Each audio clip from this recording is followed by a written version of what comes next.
still a lot of mysteries around a lot of things that happened in this country.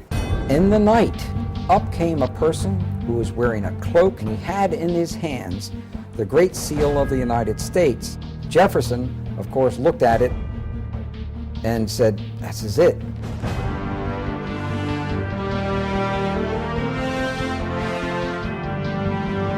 It's a very dangerous thing to reveal the truth, but we have to. Let's go back to really important individuals here. His name is Nicholas Roerich.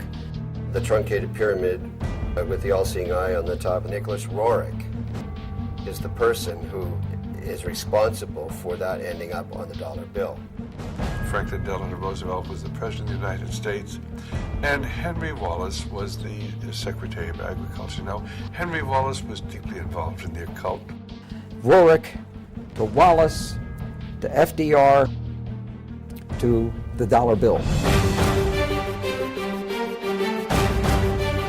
I was initiated into this very ancient order. Here we are at the Nicholas Roerich Museum. Do you really think it has anything to do with the Illuminati? The owl is the totem symbol of the Illuminati. Yes, because Roerich was the Illuminati. They all seem to have been Masons. His son was murdered. Those who normally get out, they're killed. Hexagrams are used during occult ceremonies when you're summoning up demons. Because we're dealing with Lucifer. And the all-seeing eye of God is one of the emblems that the Freemasons use. He said, "You're trying to say that Masonry is evil." I said, "It comes right out of the same pit of hell." Didn't win a lot of friends that day.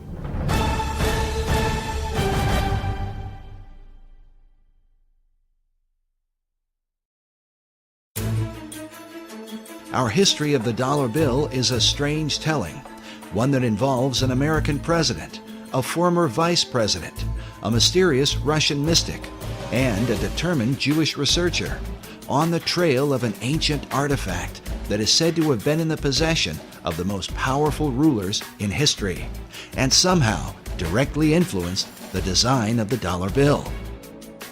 As incredible as it seems, it's believed this mysterious object could mark the beginning of Armageddon. There's going to be a bloodbath there. With them is an expert in the signs and symbols of the occult world. This is not the eagle. Who claims that the details of the dollar bill are no accident, but represent the diabolical working of secret societies. This is the eye of the phoenix, looking on in favor of the secrets of the dollar bill.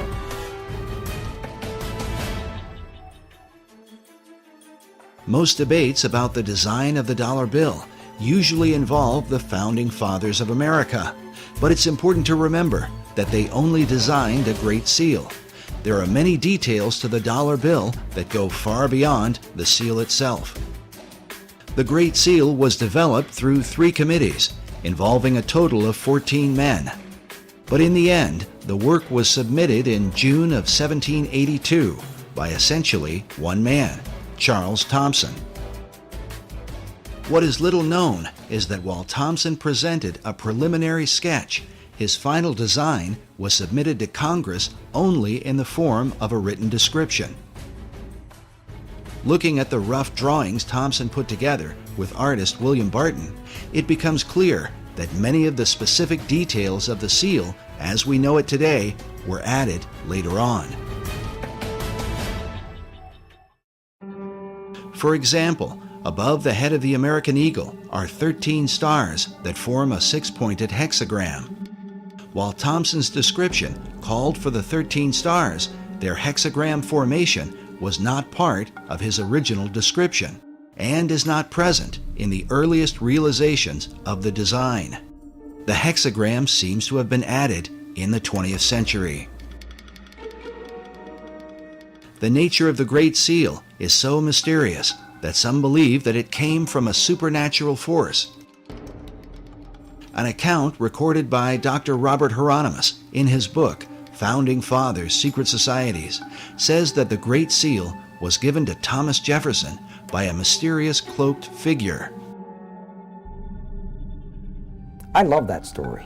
The Founding Fathers were trying to get the Great Seal of the United States designed. They needed to have a design for the Great Seal to represent our nation.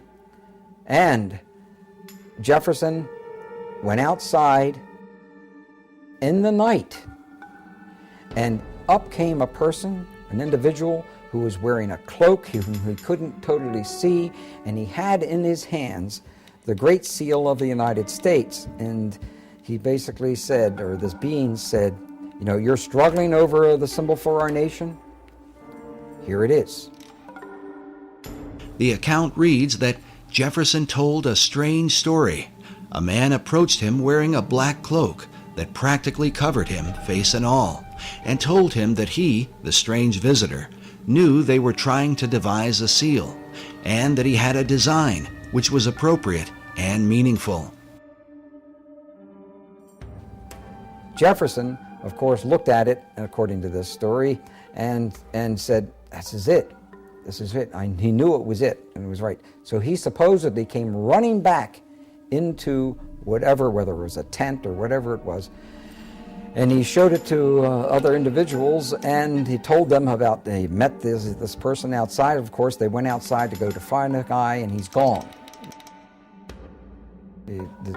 So supposedly we'll never find out who designed the Great Seal of the United States. While Dr. Hieronymus admits that he is skeptical about such stories, there are others who claim to believe them to this day.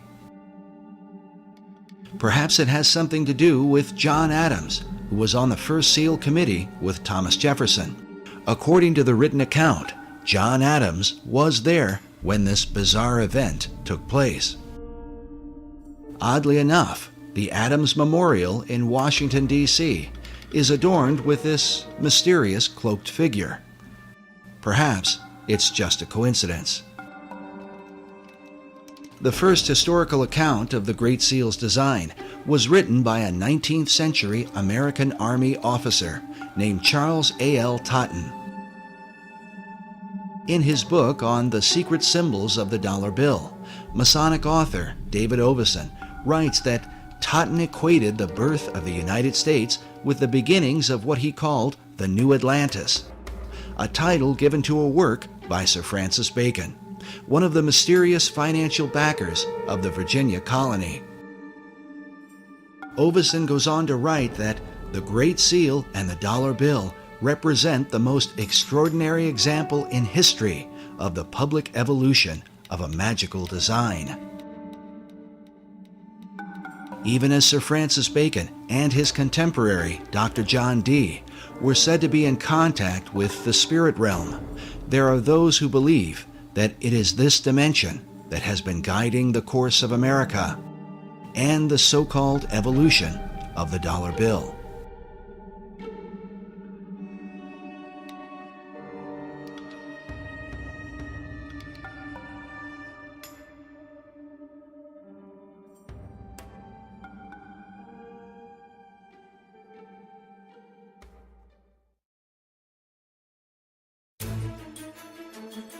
Debates have gone on for years about the secret symbolism of the Great Seal of the United States, whether or not these symbols represent secret societies, or if they are what the White House and the U.S. Congress currently tell us, symbols of divine providence, of stability, and the patriotism of America. What the Founding Fathers intended as they designed and ultimately approved of the Great Seal remains mostly a mystery. There's still a lot of mysteries around a lot of things that happened in this country. It's not in our history books. There can be no doubt that those things hidden in the shadows of the last 2 centuries are not easily brought to light. But when one comes into the modern era, into the age of photography, film, and the advanced practices of mass media, it becomes a bit easier to document world events and the intentions of those who have helped to shape them. In the late 19th century, Harvard professor Charles Eliot Norton referred to the Great Seal as a dull emblem of the Masonic fraternity. This idea was furthered by occult philosopher Manly P. Hall in the early part of the 20th century. Hall not only believed that the Great Seal was Masonic, but that it was created through the collective consciousness of the occult societies and represented the secret destiny that they had in mind for America. I'd say that he saw the secret destiny of America as the beginning of a world democracy, and that this was a kind of an experiment in democracy that had been envisioned for thousands of years before. So he saw this much like Francis Bacon envisioned what he called the New Atlantis. In 1926, Hall began publishing a newspaper called The All-Seeing Eye, dedicated to his occult views of philosophy. It was during Hall's era that the All-Seeing Eye of the Great Seal would be taken out of obscurity and placed on the back of the dollar bill by President Franklin D. Roosevelt in 1935. This might all be seen as just a coincidence, if not for the fact that FDR seemed to be familiar with Hall's teachings on the occult. Today, Hall's legacy is carried on at the Philosophical Research Society in Los Angeles, California, a society that Hall founded in 1934, just 1 year before the Great Seal found its way onto the back of the dollar bill. The current president of Hall Society is Dr. Obadiah Harris, shown here in what is called the Wisdom Library at PRS. According to their website, the library is made up of writings that deal with divination, tarot cards, Kabbalah, alchemy, astrology, metaphysics, Buddhism, theosophy, and secret societies. And wisdom literature is about relationships not only to each other, but to nature, to the universe. That's what this library is. This library is a library about the wisdom that is in nature and in relationships, and how it is that you can tap into that wisdom in any culture. It all overlaps. And Mr. Hall felt like that was really the future for the human race. Like Hall, Dr. Harris believes in the destiny of America. Even more interesting is that Dr. Harris's own writing on the subject was unofficially acknowledged by an important figure in FDR's White House. I wrote a little book one time. One of my first books I wrote was The Reawakening of the Americas. So we usually lose sight of the fact that the whole continent. And I got a little 1-cent postcard from Eleanor Roosevelt thanking me for that. I carried that around for years because I thought that was a great compliment. But even more important was the familiarity that President Franklin Roosevelt had with the arcane literature in Manly Hall's so-called Wisdom Library, a collection of occult books that Hall had gathered from all over the world. And Mr. Roosevelt himself, you know, back in 1942, after the Pearl Harbor invasion, sent some of his people here to microfiche the works in this library because he looked upon it as a national treasure. He wanted to preserve it. And I was surprised that when I first heard that, just how much he seemed to know about such a treasure of wisdom that is contained here. FDR's interest in the arcane and mystical was further reflected in the relationship he had with his Secretary of Agriculture, Henry Asgard Wallace.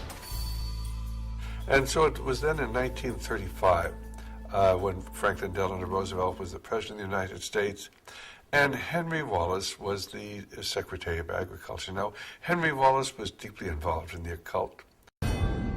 Wallace's interest in mysticism was well known in circles around Washington, D.C., but it was something that would eventually damage his career in American politics. H.L. Mencken dubbed Wallace the Swami, while it was also said of him that he was the only cabinet member who dabbled in the occult and who could cast a horoscope. In spite of all this, FDR ardently defended him. According to one account, when one of FDR's close advisors worried that many people considered Wallace a mystic, Roosevelt snapped, "He's not a mystic, he's a philosopher. He's got ideas, he thinks right, he'll help people think." But the question was, who was helping Wallace think? This question has been deemed critical because it was Henry Wallace who suggested to FDR that the Great Seal be placed on the back of the dollar bill. But why? Well, it has a lot to do. Let's go back to really important individuals here. His name is Nicholas Roerich.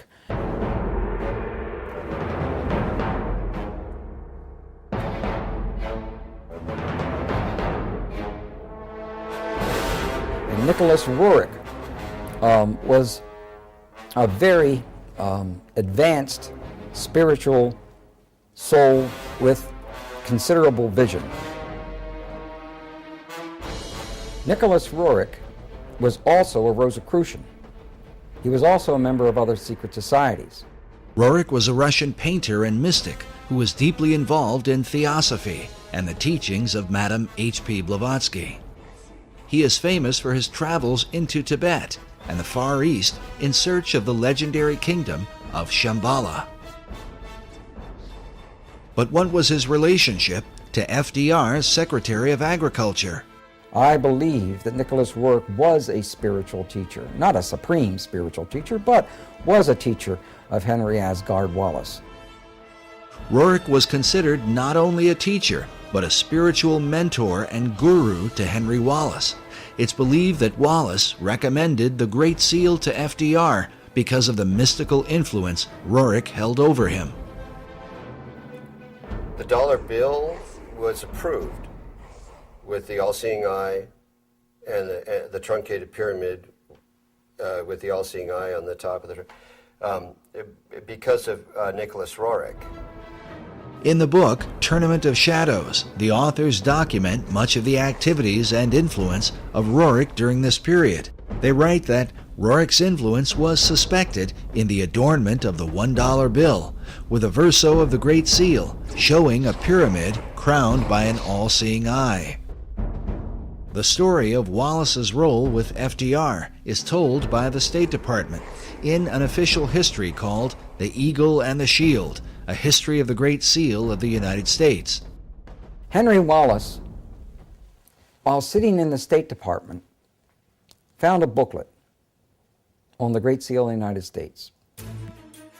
Wallace recollects that day in letters he wrote in 1951 and in 1955. He says, turning to page 53, I noted the colored reproduction of the reverse side of the seal. The Latin phrase Novus Ordo Seclorum impressed me as meaning the New Deal of the ages. In terms of the dollar, if there's a code about the New World Order, I think that they jumped a few decades from the New Deal, because the Novus Ordo Seclorum can be translated to the New Deal in English as easily and readily as to the New Order or the New World Order. Initially, Wallace envisioned the Great Seal appearing on a coin. He took the idea to President Roosevelt. So when Henry Wallace saw this booklet and saw this pyramid in the Iron Triangle, he was a Freemason. He was a member of a secret society. Immediately he said, whoa, what a symbol to have and not use. Let's use this. So it was he that went to the president, FDR, and FDR, being a Freemason, looked at those symbols and said, hey, yes, wow, this is, that's the New Order of the Ages. What's the New Deal? He actually thought to a degree that the Novus Ordo Seclorum was the New Deal.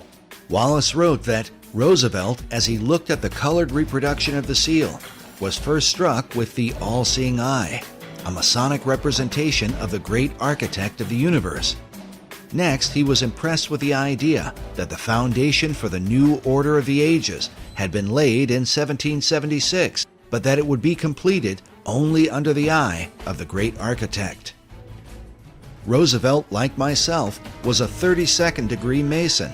He suggested that the seal be put on the dollar bill rather than a coin, and took the matter up with the Secretary of the Treasury.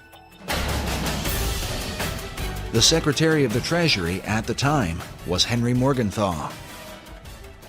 And he talked to Henry Morgenthau, who was the Secretary of the Treasury, and got him convinced that we should put this esoteric emblem from the back of the Great Seal of the United States onto the back of the dollar bill. This really symbolized the fact that now the esoteric influence dominated the American government. And Morgenthau, the Secretary of Treasury, wrote extensively about this point, and he said there's some strange cabal, some mystical order behind the scenes, calling shots on the artwork that appears now on our dollar bills. He had to approve it, and he later had found out that this was all Henry Wallace's. It was all based on Henry Wallace's relationship to Nicholas Roerich. Nicholas Roerich is the person who is responsible for that ending up on the dollar bill. Today, the story of Roerich's mystical influence is told by a variety of occult researchers. You know, the dollar bill thing was about the New World Order. Actually, that came from Franklin D. Roosevelt and others around him, even Nicholas Roerich. It's almost like baseball. Roerich to Wallace to FDR to the dollar bill. While many people have never heard of Roerich, he was a well-known figure during the FDR era, in the years preceding World War II. His works of art were internationally recognized, so much so that an entire building in New York was erected to house his many paintings. Roerich was nominated 3 times for the Nobel Peace Prize and was the inspiration for the Roerich Peace Pact, which was signed by Henry Wallace in the presence of President Roosevelt at the White House. In 1986, Mikhail Gorbachev called Roerich one of the cultural pillars of Russia. The Russian cosmonaut Yuri Gagarin, the first man in outer space, when asked what the Earth looked like from orbit, answered, very much like the paintings of Nicholas Roerich. He was a great oil painter, bar none. He's one of the greatest in terms of the Himalayan Altai scenes that he depicted. He did some wonderful work. He was a gifted artist. But Roerich's story is one of success and disgrace, as he eventually fell out of favor with his greatest supporters, and at one point was suspected by the Soviets, the Japanese, and the United States of being a spy. Information was coming out that Roerich may have been used as a spy when he went into these other nations in the Far East. And with that, that's what broke the link between Henry Wallace and Nicholas Roerich. To learn more about this mysterious figure and his influence on the dollar bill, we traveled to the Roerich Museum in New York, along with cipher expert and international codebreaker Buff Perry, who has long been associated with the museum and its curators. Here we are at the Nicholas Roerich Museum at 319 West 107th Street, almost at the corner of Riverside Drive. His paintings hang on the walls of 3 floors of this building, and also many of the treasured archives, letters, and other writings and memorabilia of the Roerich family are housed here. I have a deep interest in the history of Nicholas Roerich and his family and their association with a long-lost artifact that I have had a lot to do with over the years. We'll learn more about this artifact later on, as it ties together Nicholas Roerich with Henry Wallace, Manly P. Hall, and what some believe will be the future destiny of America. Like many who are involved in New Age and occult ideas, Nicholas Roerich dreamed of a united one world order.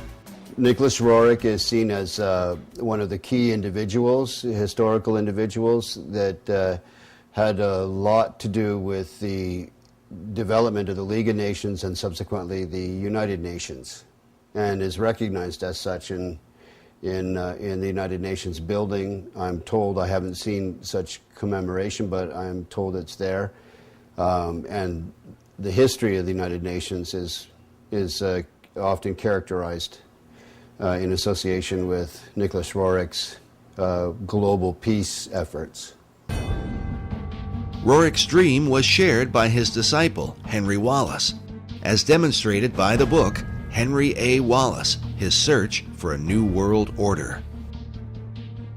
This concept is visualized by the cracked bronze globe that sits outside the United Nations building, where a new world is literally breaking forth from the old. But somehow, Roerich's ideas on the subject would get him into trouble with Wallace when he traveled abroad on behalf of the United States government. In the book, Tournament of Shadows, we read that Roerich had been chosen by Henry Wallace to scour Central Asia for drought-resistant grasses to combat the Dust Bowl. This was the genesis of the Roerich expedition, financed and staffed by the Department of Agriculture. But during his 2-year expedition, Roerich seemed to be on a mystical journey, one that involved his quest for the legendary city of Shambhala and literally searching for signs of the second coming of Christ.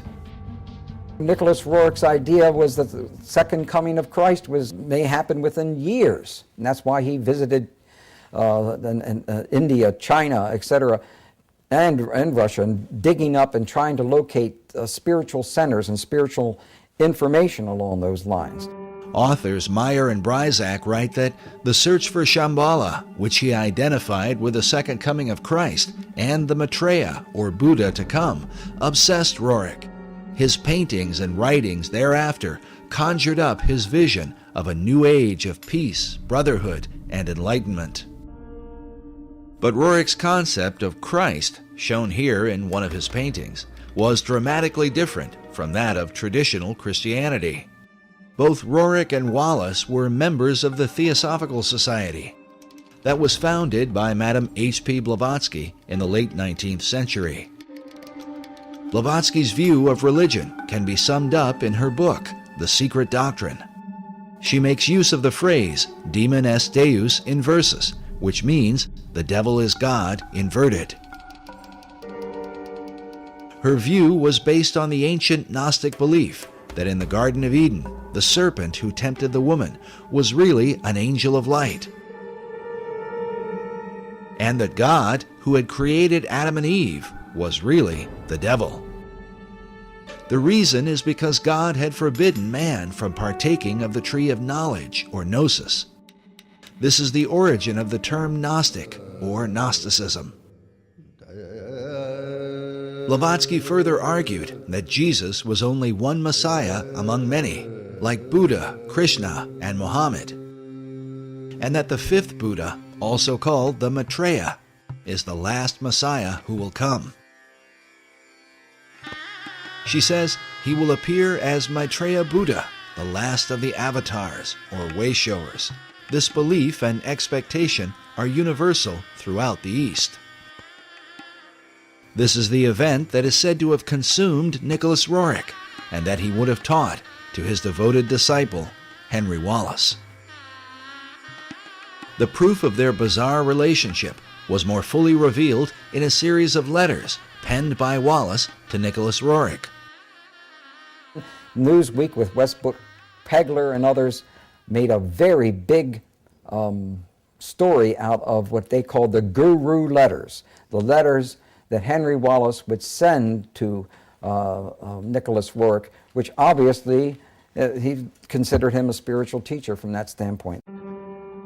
Wallace had gone from being Secretary of Agriculture to FDR's Vice President. Though his falling out with Roerich had happened some years earlier, the Guru letters would surface once he decided to run for president.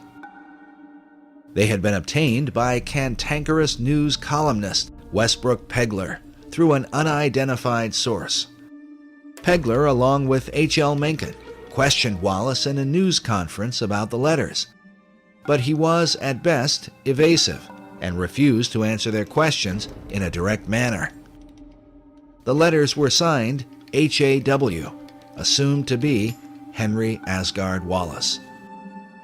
In one of the letters, Wallace allegedly wrote of curing his headaches at formal dinners by rubbing his forehead with a Tibetan amulet. In another letter, he said to Roerich, "I have been thinking of you holding the casket, the sacred, most precious casket, and I have thought of the new country going forth, and I have thought of the admonition, await the stone, the sign of Shambhala." There's these letters, and they indicate very strongly, no matter how you want to interpret them, that he was his teacher. Wallace went on to say, "We await the stone, and we welcome you again to this glorious land of destiny." The stone he's referring to is the artifact that cipher expert Buff Perry has been following for many years now. We learned about this mysterious stone during our first interview with Perry at Manly Hall's Philosophical Research Society, where a statuette of Nicholas Roerich, holding a casket like the one described by Wallace, sits on one of the tables in the library. It was first mentioned to us by Dr. Obadiah Harris. Now, So- Dr. Harris, can you tell us about this statue here? Oh well, this would be a very favorite thing to Manly Hall. This is Nicholas Roerich, who lived in the early part of actually, he lived even in the 20th century up until 1947. There's a Roerich Museum in New York, and this, of course, is of Mr. Roerich himself. Then there's this little casket, and in this casket symbolizes what he was given, which is the foundation stone of America. And we don't know where that stone is today. I think that Buff Perry knows a little more about where it might be now. We then asked Buff Perry to explain the stone in relation to the statue of Nicholas Roerich. The statue is based on a painting his wife Helena painted of him. The casket he's holding with a cloth fabric, a kind of sacred, appearing to be Tibetan cloth fabric over it, is a casket that contains a stone that variously has been called the Chintamani in Sanskrit, meaning the stone of wisdom, the Bethel or Bethel stone, which was Jacob's pillow stone, that you read about in Torah in the Old Testament, which became known as a Bethel stone because it was used at the location of what became the town of Bethel, so Bethel. So this stone has an incredible history to it that has only recently really surfaced in terms of how it ended up in the hands of Nicholas Roerich, where it came from.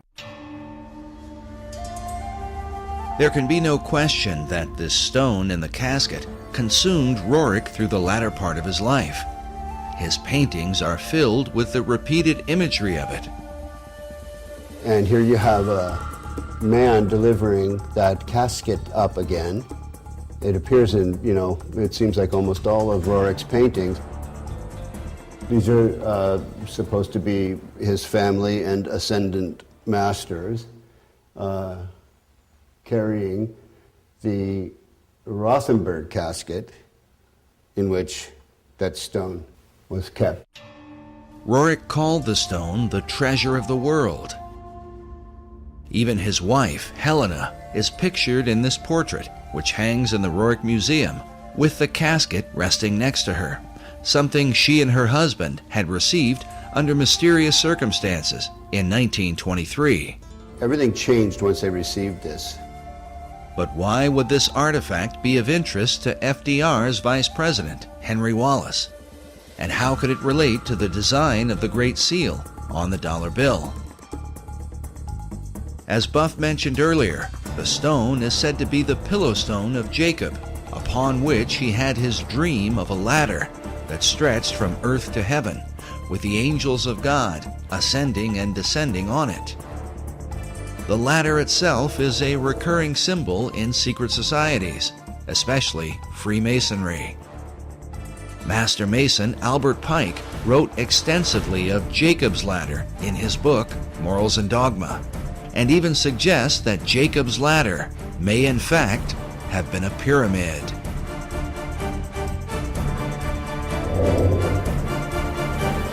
The book of Genesis tells us that when Jacob awoke from his dream, he took the stone and set it up for a pillar, and he said, "This stone, which I have set for a pillar, shall be God's house." As a result, some have come to believe that God, or the power of God, resides in the stone itself. From there, the legends vary, but one account says that the prophet Jeremiah took the stone and carried it into Scotland, where eventually the Scottish kings were crowned upon it. In late March 1306, Robert the Bruce was enthroned as King of Scots at Scone in Perthshire.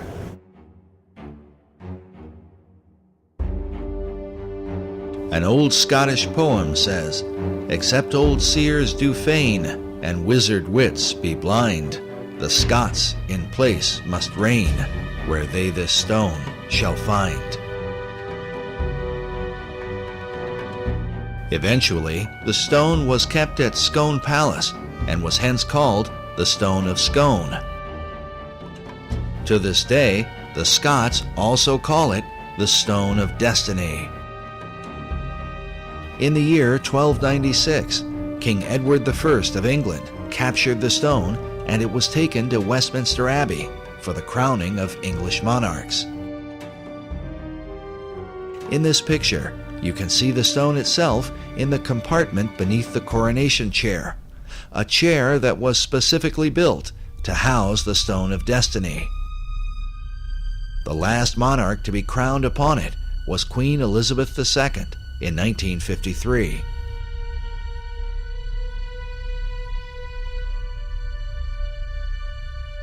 But in 1997, the English supposedly returned the ancient stone to the Scots, with the understanding that the future monarchs of England would continue to be crowned upon it. Today, the stone is said to be housed inside Edinburgh Castle in Scotland.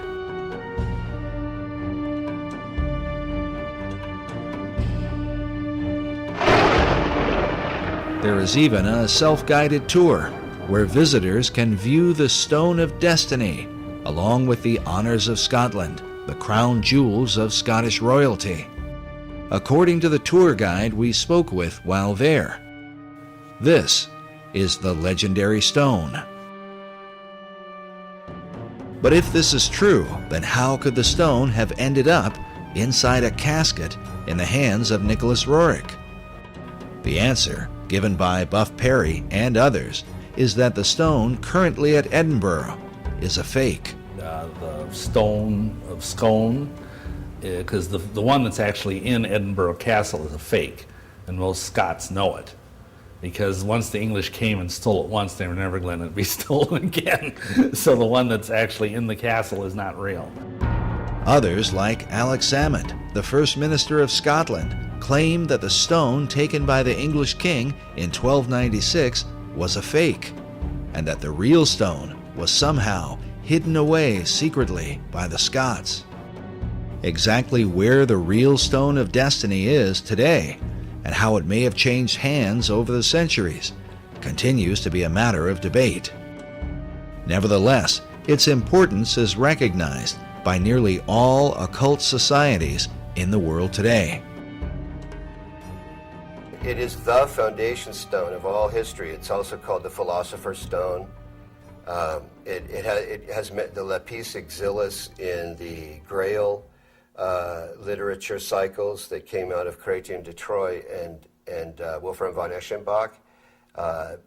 Wolfram von Eschenbach writes in Parsifal that the stone is called the Grail. While the Holy Grail is traditionally thought of as the cup of Christ, those involved in secret societies believe that the original and oldest form of the Grail is the Stone of Destiny, written of by Wolfram von Eschenbach in his Grail legend, Parsifal. And he calls it lapis exilis, which is a way of saying the exiled or wandering stone. He does that because of the history known in Freemasonry and in the secret societies of this stone's movement around here and there, and where it would be would indicate the importance of that place. The stone, mentioned in Eschenbach's Grail legend, is a green stone that some believe is similar to a type of meteorite known as moldavite. This description is said to have been confirmed by Nicholas Roerich while he claimed to have the stone in his possession. The secret societies believe that this stone, that supposedly fell from heaven, empowers that person or place of its location. And it has to do with the secret history of America and why that stone arrived here, who brought it. As we showed earlier, Dr. Obadiah Harris referred to it as the foundation stone of America. What is the significance of the foundation stone of America? Well, the foundation stone is really about what America is about, and also what England seems to be about. And so it's really, it implies the great mysteries that was contained in the great mystery schools and of those who had this vision. Was it this mystery school vision that guided FDR and his fellow Mason, Henry Wallace, as they set the all-seeing eye of the great architect on the back of the dollar bill? When one considers the repeated use of the word destiny by Manly Hall, who wrote of the secret destiny of America, along with FDR, who had knowledge of Hall's library and who said that Americans had a rendezvous with destiny. And then Henry Wallace, who referred to America itself as the land of destiny. It only makes sense that such men would have taken an interest in the stone of destiny. That Henry Wallace had an interest in seeking the Holy Grail is proven by the letters he wrote to Nicholas Roerich. As a Freemason, he would have seen an occult connection with America, since the Stone of Destiny is said to have come from heaven to earth, from the dog star Sirius. Known as the brightest star in the heavens, Sirius is an important key to understanding the stone and what the secret societies intend for the destiny of America. When the United States was founded, the architecture of Washington, D.C. was designed in alignment with the rising of Sirius in the east. July 4th, Independence Day, is the day when the sun is in conjunction with this star, said to be 23 times more powerful than the sun itself. Also consider that Sirius is the blazing star or pentagram used in Masonic lodges. But as this mystical symbol relates to the dollar bill, we read that the famous emblem of the all-seeing eye, seen hovering above the unfinished pyramid, is a depiction of the Eye of Sirius and is a common motif found throughout Masonic lore. The importance of Sirius to the secret societies cannot be overstated. Some believe that the secrets of this star are a matter of life and death. In our last documentary, Riddles in Stone, Dr. Robert Hieronymus explained the importance of the dog star Sirius. This happened during a casual discussion, and some of what he said took us by surprise. Listen now to his uncut explanation to understand how critical the secrecy of this symbol is to Freemasonry and all the secret societies. And as you listen, remember, it is Sirius that rises in the east behind the sun, which stands as a picture of the twofold nature of every symbol in the occult. Interesting thing about all of Freemasonry is that symbolism is ultimately very important.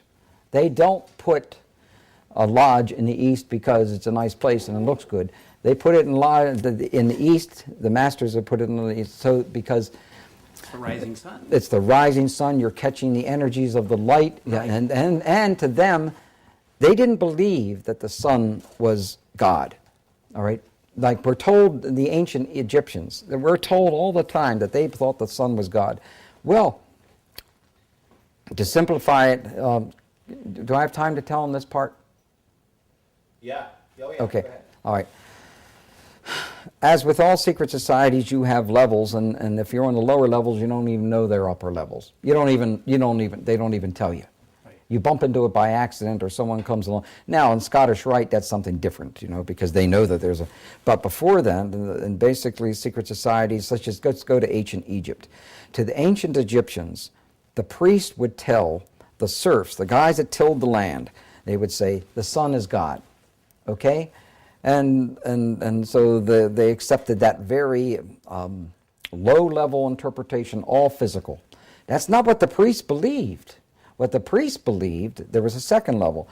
The priests believed that, nope, the physical sun is not the supreme being. It's the spirit which flows through the physical sun that is the supreme deity. However, there was another level. And the priests didn't even know it. It's those that were involved and elevated to if I would have told you this 15 years ago, I might have gotten shot. But this is now, I'm so glad now that this is easy to talk about.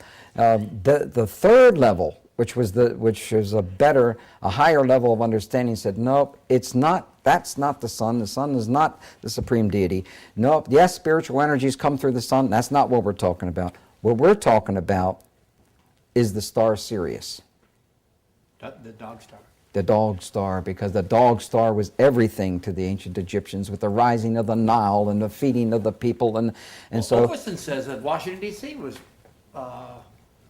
the dog star was important in the founding of Washington D.C. Indeed, it was, yes, and that's a reflection on America. But the point I was just trying to make was that third level is never told. And with every group, every secret society I belong to, over but 15 or 16, I don't belong to any of them now. I can't. 15 to 16 different secret societies? Yeah. Oh, wow. Well, there were many different types. While Dr. Hieronymus's claims of belonging to more than a dozen secret societies might sound incredible, it is important to remember that he is the most highly recognized authority on the history of the Great Seal. Eye in a triangle in the pyramid. And he is closely associated with the leading Masonic apologist in America, Dr. S. Brent Morris. Now, Bob Hieronymus, Dr. Bob, is the expert on the Great Seal. Because of this, we believe the insights of Dr. Hieronymus, not only into the Great Seal, but also on the importance of the dog star Sirius to secret societies, becomes that much more significant. Listen again to what he says about Sirius when we make mention of the book on the secret design of Washington, D.C. by Masonic author David Oveson. And so Oveson says that Washington, D.C. was the dog star was important in the founding of Washington, D.C. Indeed, it was, yes, and that's a reflection on America. That's a reflection on America. How is Sirius a reflection on America, according to the secret societies? And is it just a coincidence that the Stone of Destiny, awaited by an American vice president and supposedly in the possession of his guru, is said to have come from this blazing star? In the occult, this stone is not only a type of the Holy Grail, but seems to be a symbol for the secrets of Masonry as understood by Henry Wallace. In his book, The Occult Conspiracy, Michael Howard says of Wallace that the Secretary of Agriculture was well versed in occult knowledge. In a letter to his Russian guru, he stated, "The search, whether it be for the lost word of Masonry, or the Holy Chalice, or the potentialities of the age to come, is the one supremely worthwhile objective. So may we strive for the chalice and the flame above it." Howard says the chalice he refers to is the Holy Grail, regarded by the Rosicrucians as a feminine symbol for perfection, and the age to come is the dawning of the Aquarian Age. The concept of the flaming chalice is another repeated theme in the paintings of Nicholas Roerich. And you can see this entity holding the chalice, and there's a flame coming up from the middle of the cup part of the chalice. This is a painting of Prophet Muhammad, and interestingly, he's viewing a specter of a person of some sort or other who's bearing in the heart area the chalice that's burning the flame. That's consistent with Zoroastrian motifs as well as Agni Yoga. But when I was in Isfahan, for example, and in Tehran, I visited the Zoroastrian temples, and those chalices that bear the flames are as big as I am. And I'm sure that Nicholas Roerich had the occasion to see those chalices in the Zoroastrian temples in his journeys through the East and the Near East. But this is definitely Muhammad. He's named it Muhammad the Prophet. But for some interesting reason, Muhammad is viewing some kind of spiritual entity with that fire-bearing chalice in the heart zone. While Roerich's paintings are today kept in a modest museum in Manhattan, they were once kept in a towering building on the Upper West Side. In the 1920s, Roerich was supported by a wealthy benefactor and Freemason named Louis Horch. Like Wallace, Horch considered Roerich to be his guru and financed the construction of a massive building to honor him. It was called the Master Building. During this era, Roerich designed what he called a peace banner that went along with the Roerich Peace Pact that had been signed by Henry Wallace. The symbol was simply 3 circles in a triangle formation. This symbol can be seen even today, engraved on the black cornerstone of the Master Building. Buff Perry and others believe that certain arcane contents, including the Stone of Destiny, were placed inside this cornerstone when it was laid. This is the seal over the cornerstone of the Master Building that is at the corner of 103rd and Riverside Drive. And here you see 1929 and the 3 circles with an M and then an R beneath it. And I believe that means Master Roerich, meaning master building in effect. He was like an edifice to people at that time. So the idea of the master building was the idea that Roerich himself was the master, is that absolutely, correct? Absolutely. The whole building was built for him, for his use, in his honor and in his name. And it was to be used as a place where there would be art galleries, art studios. Great writers of the past lived there. Joseph Campbell was there? Joseph Campbell lived there for a period of time. Joseph Campbell was a highly regarded esoteric who wrote about the power of myth. His works are still celebrated by the Theosophical Society to this day. Another 20th century luminary who frequented the Master Building was Manly P. Hall. Hall was clearly interested in Roerich, and in his books wrote about the symbolism of the stone that is called the Grail. And we don't know where that stone is today. I think that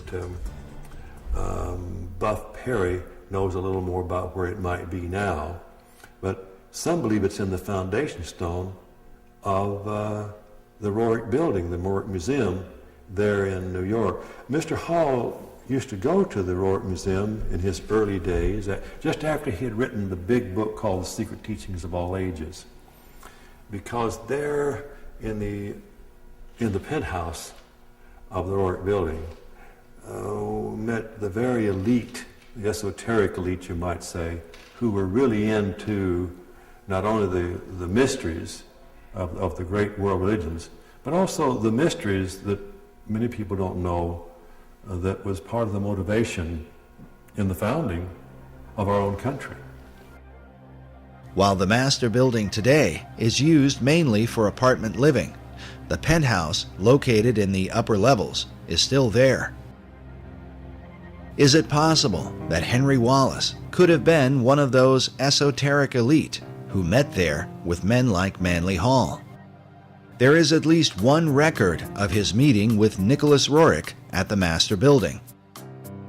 American Heritage reports that Wallace visited the museum and was thrilled beyond measure to receive a brief audience with Roerich.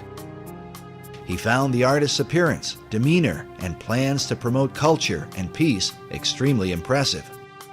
He admired Roerich's paintings because he said they gave him a smooth feeling inside.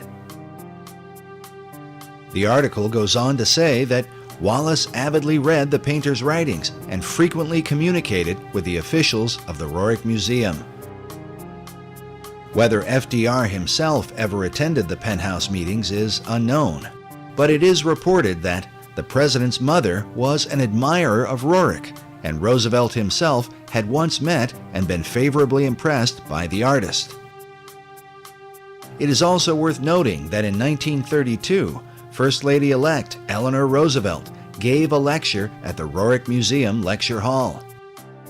American Heritage writes, the State Department grew very nervous about Roerich, but he had influence in the Oval Office.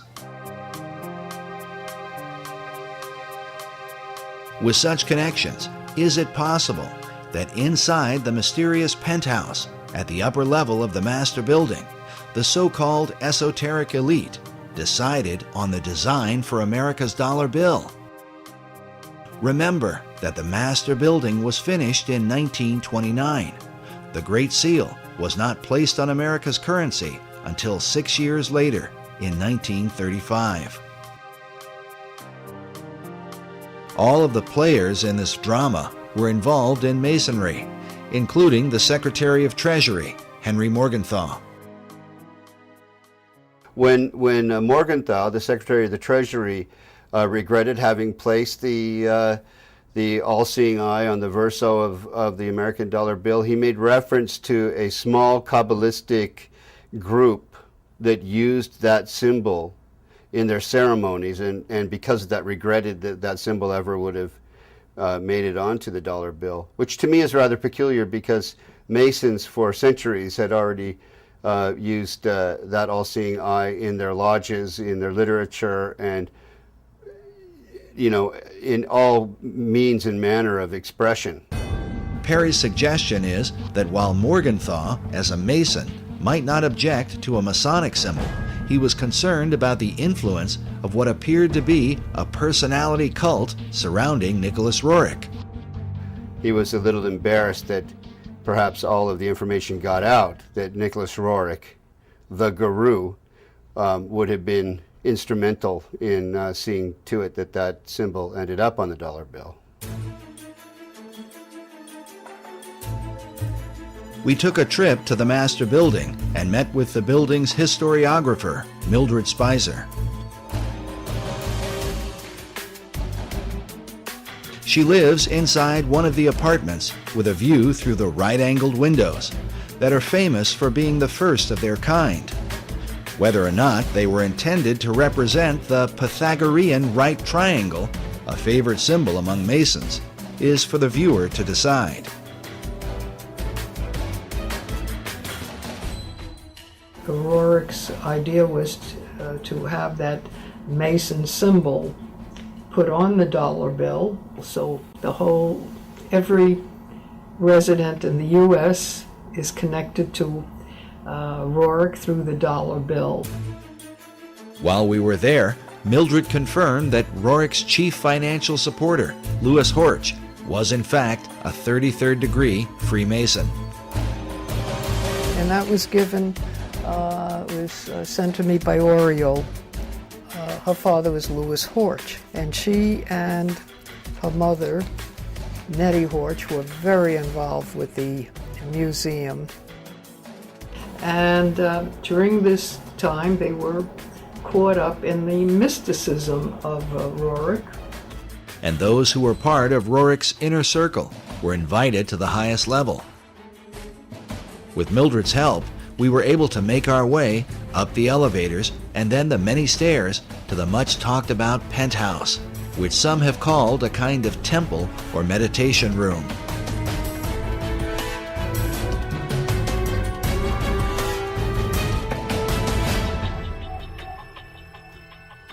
There, is that where they had their meditation? No, meditation was right back of you. We had that apartment, and it was... Behind this green door may well have been the place where Nicholas Roerich met with men like Manly Hall, Henry Wallace, and countless others to discuss America's secret destiny and quite probably the occult design of the Great Seal. The penthouse is currently used as an apartment, and we were unable to see inside of it. But we followed Buff Perry onto the roof to get a look at the architecture from the exterior.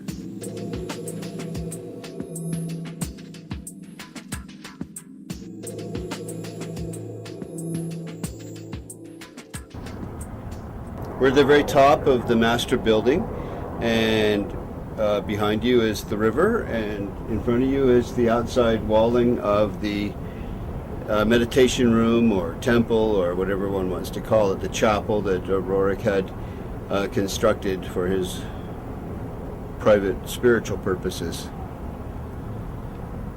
So it's right on the other side of this wall. It's this, all this in here. And that's the very top.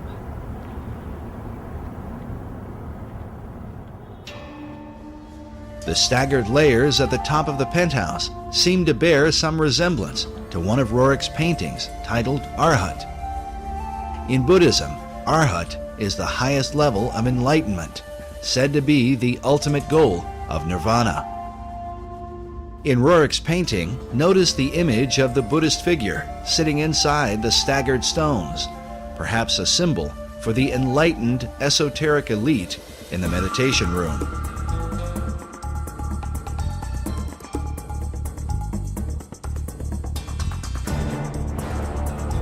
The master building rooftop is undoubtedly interesting, especially since it overlooks the Cathedral Church of St. John the Divine, the largest cathedral in the world,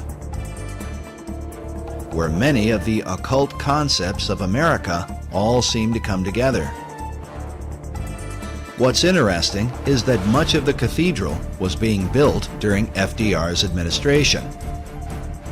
On the outside, there is a cross before what is called the Rose Window, an obvious symbol of Rosicrucianism. Inside the cathedral, we find praying saints alongside lurking demons. An image of what looks like a Zoroastrian Maitreya hangs upon a cross at the altar. Meanwhile, an upside-down cross is seen in one of the alcoves, serving as a monument to September 11th. Elsewhere, a phoenix bird is carved beneath the pulpit. A carving of George Washington is found next to that of William Shakespeare. And on the floor is the seal of St. Albans. St. Albans was one of the names given to Sir Francis Bacon. And in the midst of it, we find obvious imagery pertaining to the Holy Grail. Some more obvious than others, like this seal on the floor of the cathedral. But notice that there are two cups beneath the cross.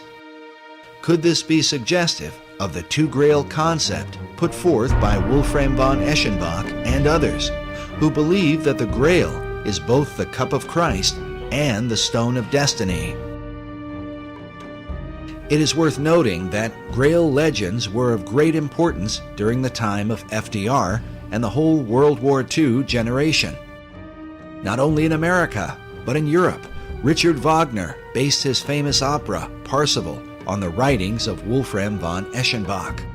This opera would become a central focus for Adolf Hitler, and as a result, there are some who have argued that Hitler's whole life was dedicated to the Holy Grail.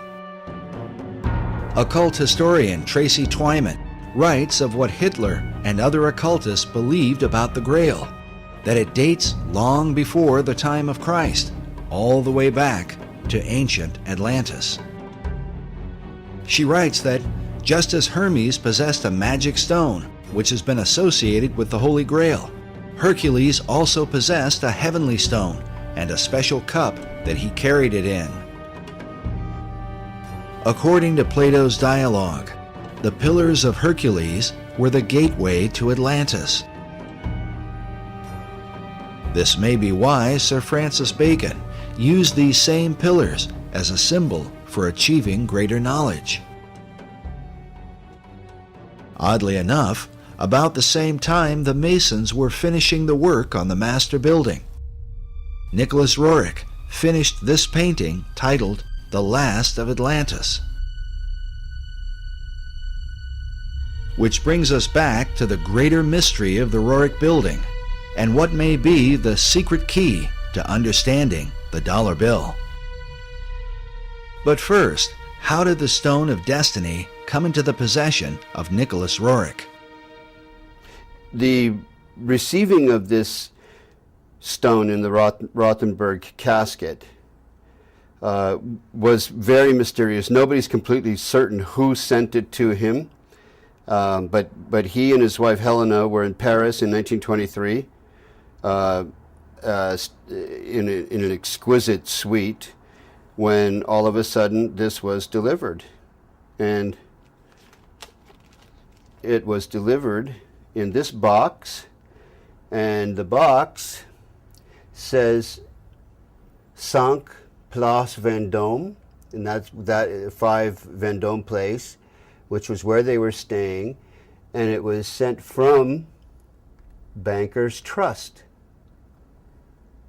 from MM, and it's addressed to Madame and Monsieur N. Roerich. And after many years, this is what has come of the Rothenburg casket that was in this pine wood box.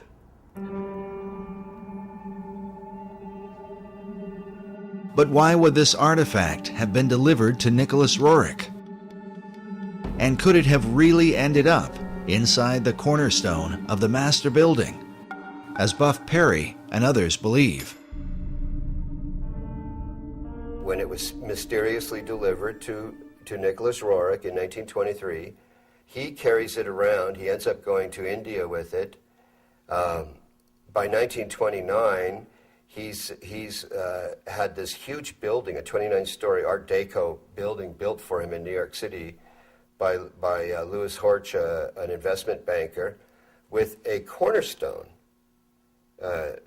prepared to have this sacred casket bearing the stone and other artifacts sent from India, because he's now taking it in 1923 from Paris to India, and placed in the cornerstone for posterity. All of this might seem a bit too incredible, except for the fact that the laying of the cornerstone for the master building was a major event in 1929, attended by foreign dignitaries from around the world. From Spain, France, Poland, Australia, Romania, and a host of other countries. Why would they all turn out for this event? This 1929 event is very important. Albert Einstein sent a tribute, which I have a copy of, to the construction of the building, to the meaning of Nicholas Roerich, who he was, what he was doing for humanity, and why the laying of this cornerstone was so important. Rabindranath Tagore, many luminaries and notables, government officials and the like, including Henry Wallace, who became FDR's vice president, first Secretary of Agriculture and then vice president in the next decade. And that becomes very intriguing, what all the connectedness is in terms of FDR, Freemasonry, and the stone. Just as Freemasons were involved with the designing of the dollar bill, they were also involved in the construction of the Master Building. As noted earlier, the Master Building was financed by Louis Horch, who was appointed to a number of government offices during FDR's administration. In fact, he was placed in charge of the Department of Commerce by his fellow Freemason and Roerich disciple, Henry Wallace. As we have seen, Wallace, in his letters, shared a fascination with the Stone of Destiny. And so the stone today is in this building? The stone is in this casket, said to be in this casket. The reports I have received from the Roerich Museum would have that stone in this Rajput casket in the cornerstone of the Master Building. The interest of men like Albert Einstein, Henry Wallace, and not to mention all the foreign dignitaries becomes quite intriguing when one considers the full contents of the casket that was said to be placed inside the cornerstone. I'm familiar with the ingredients of the Rajput casket by having read letters from Zina Fosdick and her own notebook entries, and also because Aida Tolskaya herself, one of the co-curators of the Roerich Museum, wrote out what Zina Fosdick had stated they had placed in the Rajput casket in Darjeeling before it was delivered to the city of New York to be placed in the cornerstone. As Buff Perry explained, the letter that describes the contents of the casket comes from Zina Fosdick, a longtime devoted disciple of Nicholas Roerich, who would later become the director of the Roerich Museum. The museum photo collection is filled with images of Fosdick alongside Roerich while they were in Darjeeling, India, where the casket was prepared. As such, it stands to reason that she would have known the details of what they put inside. The letter's written by Zina Fosdick, and it was actually an entry in her diary. And what's written here is an accounting of all of the ingredients that are in the Rajput casket that was prepared in Darjeeling, India, in 1928 to be delivered to New York, to Manhattan, and to be placed in the cornerstone of the Master Building. There are a lot of interesting things that were placed in the Rajput casket. For example, an image of Maitreya printed on Tibetan paper. As we showed earlier, in the occult belief, the Maitreya is said to be the last Messiah that will come. The Maitreya is seen as the final deliverer and incarnation in the Buddhist tradition. Again, he's also Kalki in the Hindu tradition, the 10th incarnation of Vishnu. Vishnu is the great god of Hinduism. So they're not mixing up Jesus with Maitreya, but they are seeing Maitreya as a messianic figure, a world Messiah who would answer all of the expectations of all the world religions at one time.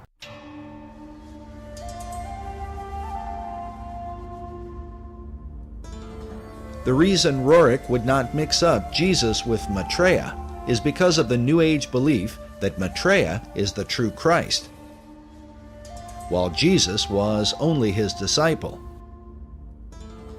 This is also the teaching of Scottish mystic Benjamin Creme. Maitreya embodies what we call the Christ principle, the Christ consciousness.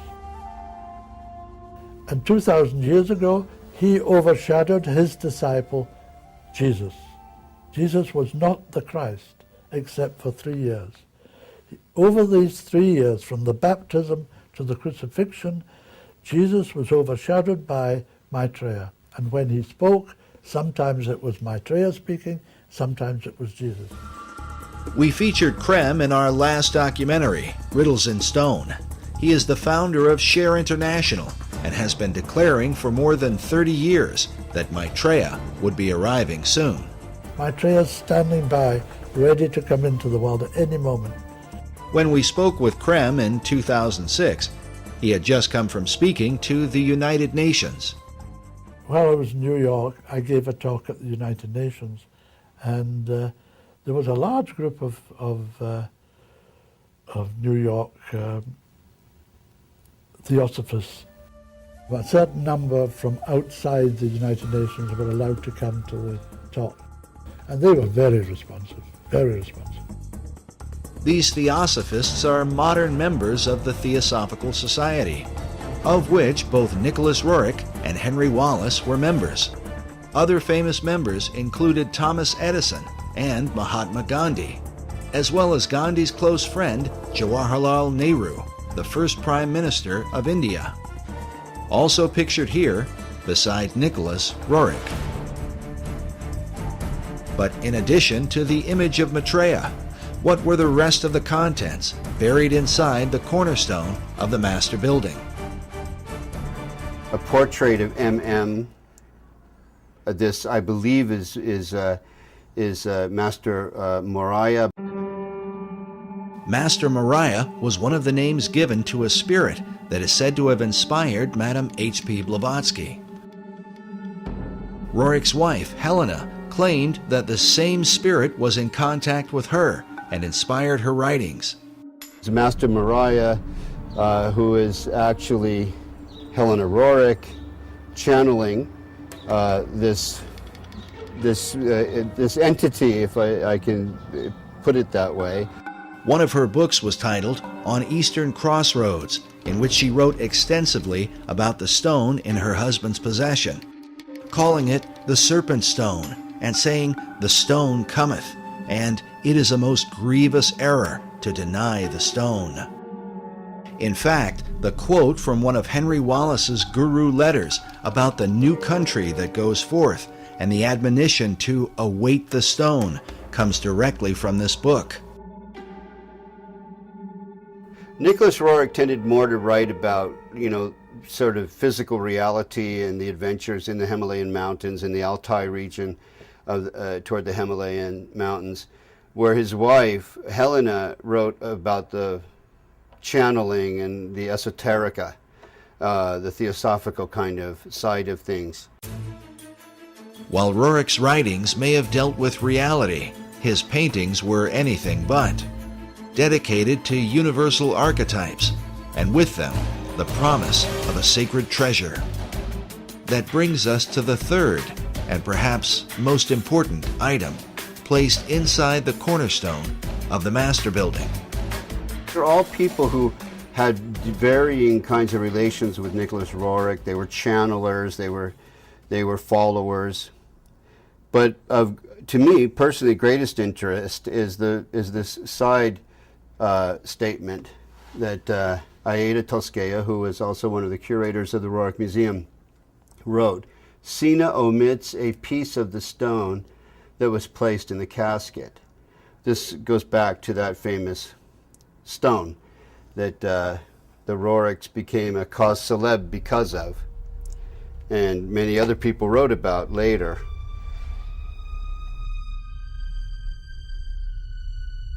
Everything changed once they received this. 1924 marked a whole new direction for them all, and this came about, I think, this is 1924.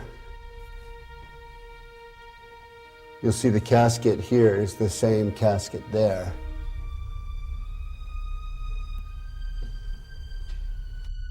And this is a burning casket of some kind. Yeah, Chintamani.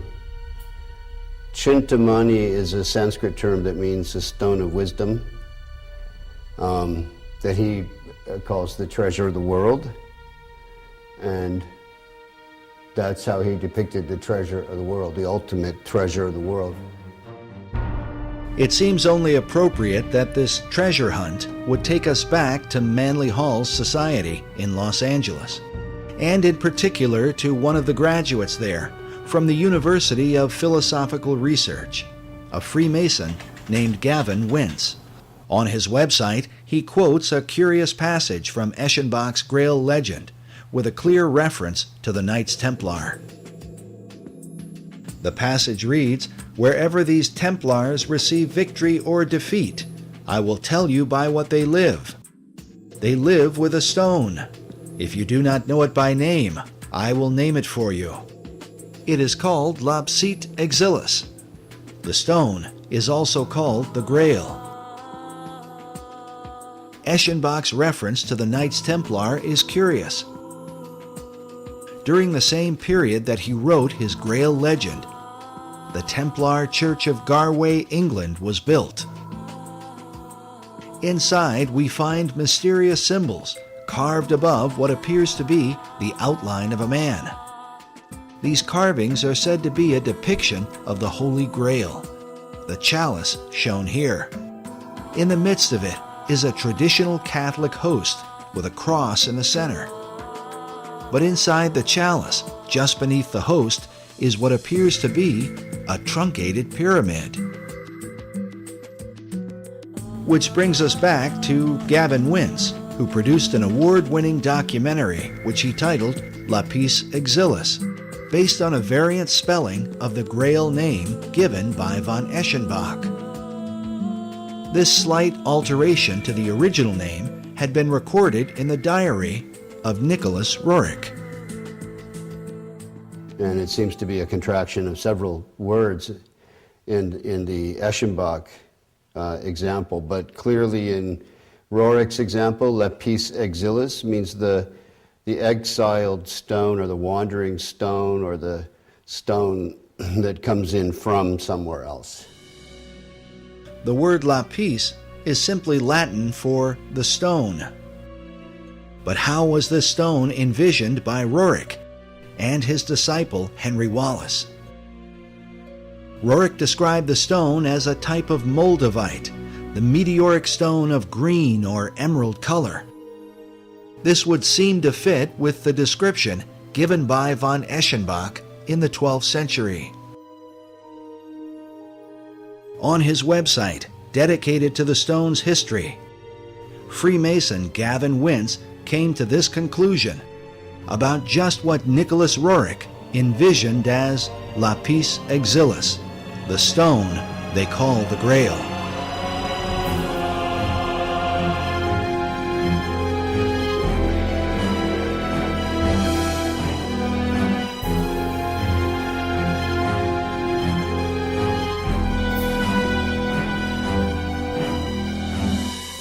Is it really possible that Roerich, Wallace, and even FDR believed the Great Seal was a representation of the Holy Grail?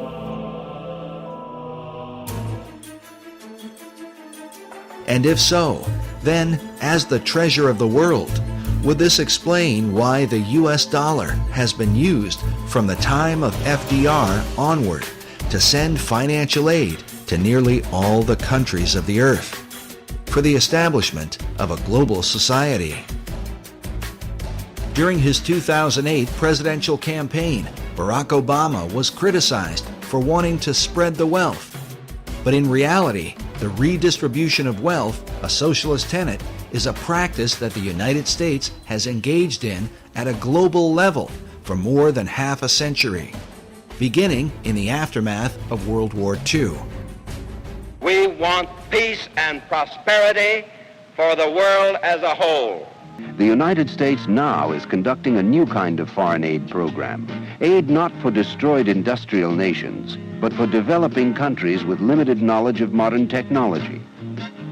Many are just emerging from colonial status. American aid seeks to lay the foundations for industrial and agricultural growth. It is motivated by the humanitarian ideals of the American people and cold. But now that the economy of the American people has taken a turn, and it seems that the dollar is declining fast, how could this fit in to the plan of the secret societies? Consider that when the shock waves of the American stock market shook the world, France and China called for a global currency and a new world order. Which brings us to the other half of the dollar bill's design, the American eagle, that some believe represents the mythical phoenix, a bird that is said to destroy itself by fire. But according to Wolfram von Eschenbach, the power of the phoenix lies in the stone of destiny.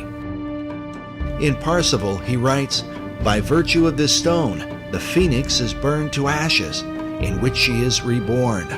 Thus does the phoenix molt her feathers, after which she shines dazzling and bright, and as lovely as before." If these ideas are truly embraced by secret societies, could this suggest the intentional destruction of the American dollar, which will then force our financial networks into a global economy, resulting in a new Atlantean empire that extends to all the earth?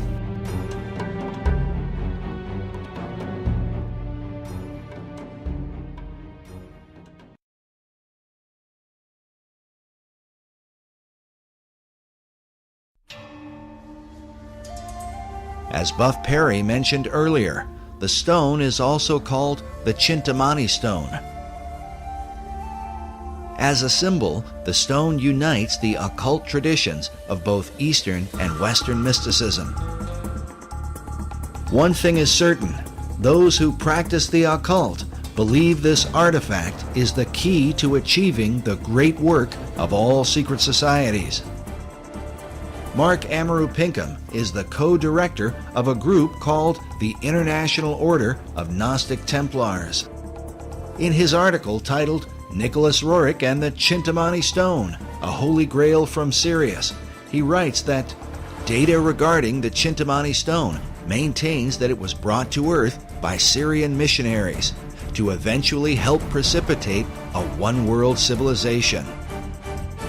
He says there is some indication that one part of the stone has been the sacred stone of the Kaaba, which has united millions of Muslims around the globe. Pinkham goes on to write that it is known that a portion of the Chintamani stone was given to the League of Nations, whose stated goals were the creation of a one-world civilization. The association of the stone as a symbol of unity is an important part of how it is said to have come to America. It has to do with the secret history of America and why that stone arrived here, who brought it. Oddly enough, this mysterious artifact may provide the missing link to understanding how America has gone from being a Christian nation to a country beset with pagan statues, pagan monuments, and occult icons. For years, Buff Perry was financed by a leading member of the Philosophical Research Society to hunt down this stone of destiny. I learned about this stone going into Roerich's hands through the director of the Rosicrucian Order, the curator of the Rosicrucian Museum in San Jose, California.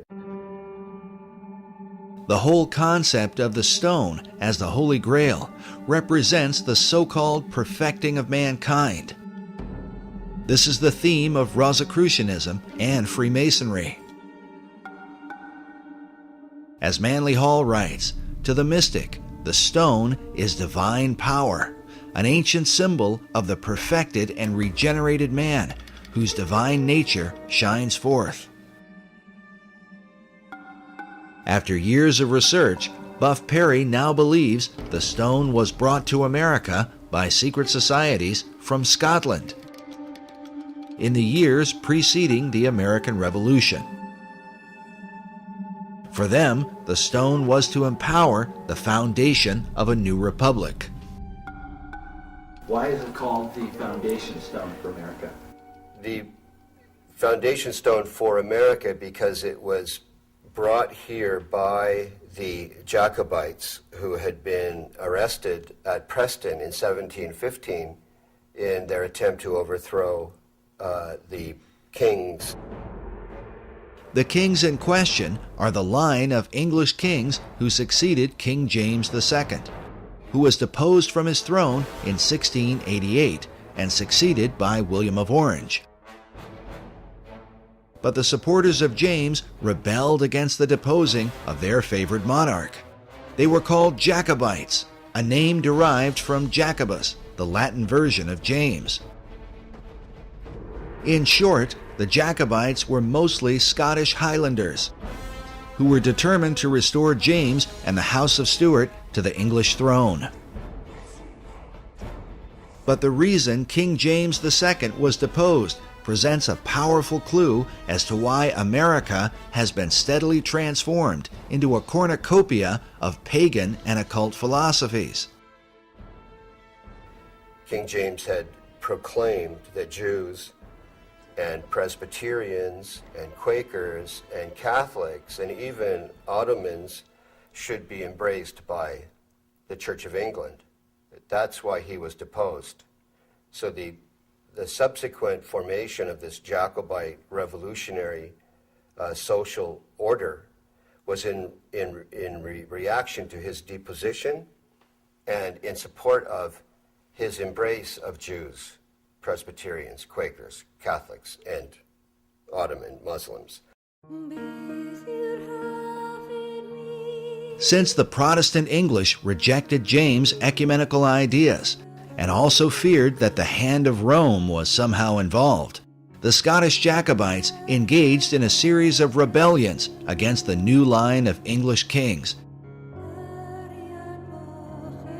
But their rebellions were ultimately crushed, and as a result, many of the Jacobite fugitives fled across the waters of the Atlantic to America. In 1715, there was a rebellion in a place called Preston, northern England. Many of the Jacobites were arrested and deported or exiled to America. Standish family, Anson family, notable families in American history, pre-revolutionary history. Families that then went on to become part of the War of Independence, the American Revolution. Notable Masons and Freemasons.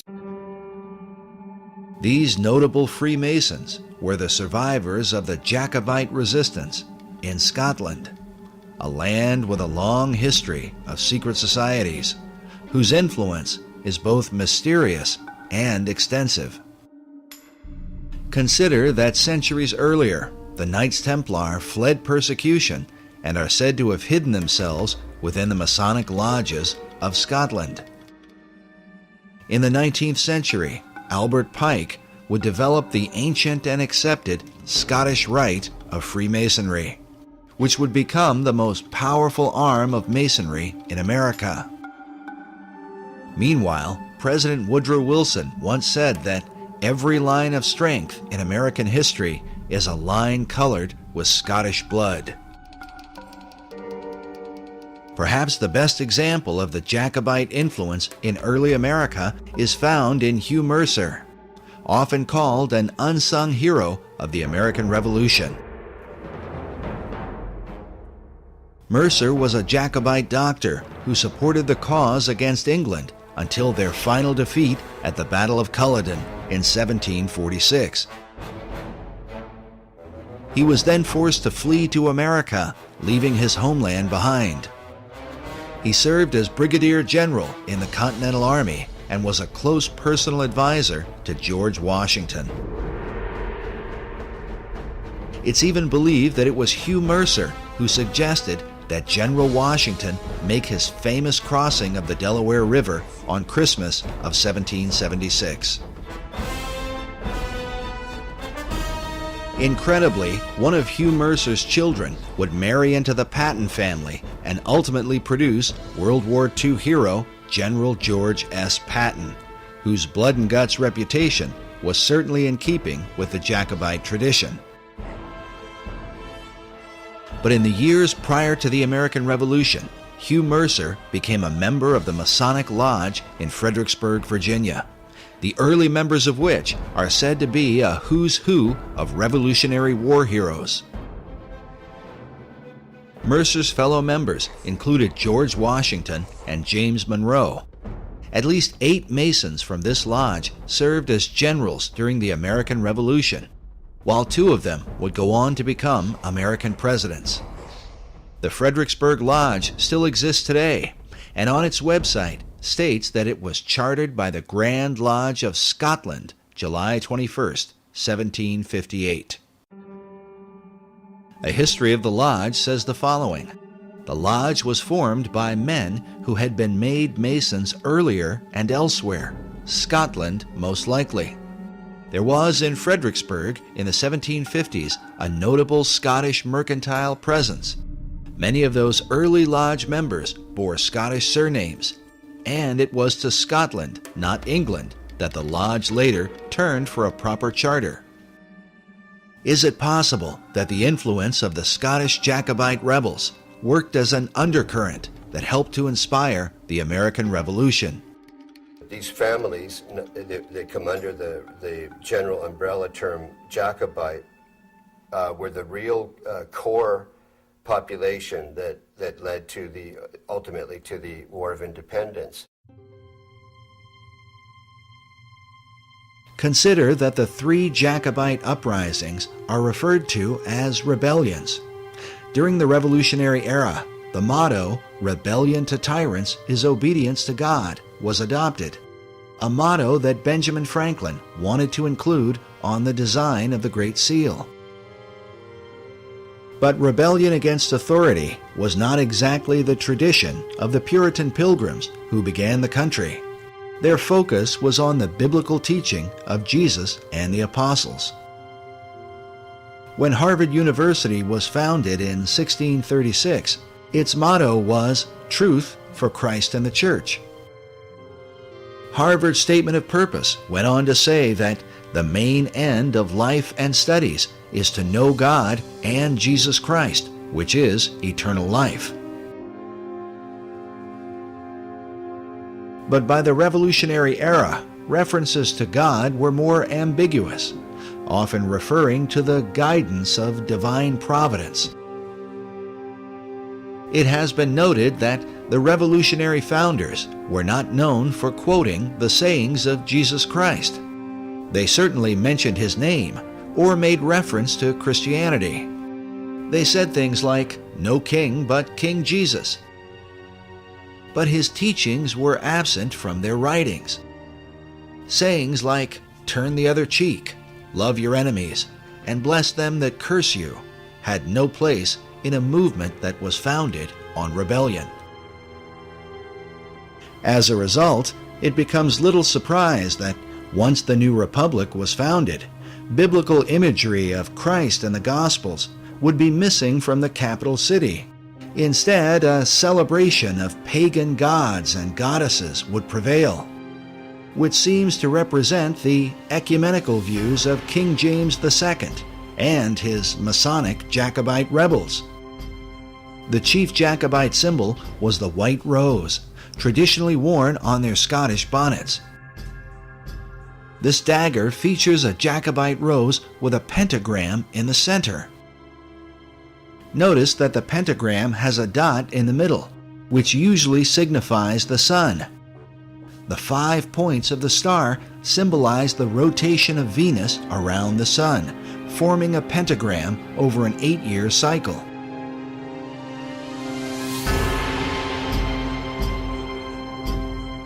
This symbol was well known to the secret societies of Europe and is found carved throughout Washington, D.C. In light of these things, the question Americans today should ask is, if the idea of rebellion was in obedience to God, what God did they mean?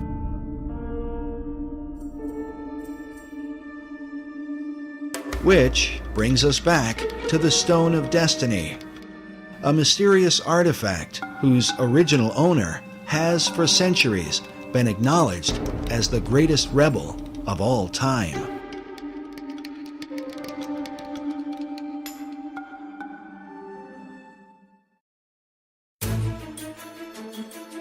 The belief is that the real stone was not captured by the English in 1296, but was somehow hidden away by the Scots. Buff Perry believes that centuries later, the Jacobites brought the stone with them to America. To bring it over here was to, first of all, find refuge or sanctuary for it, but also to indicate this is where the Jacobite revolution might really be successful.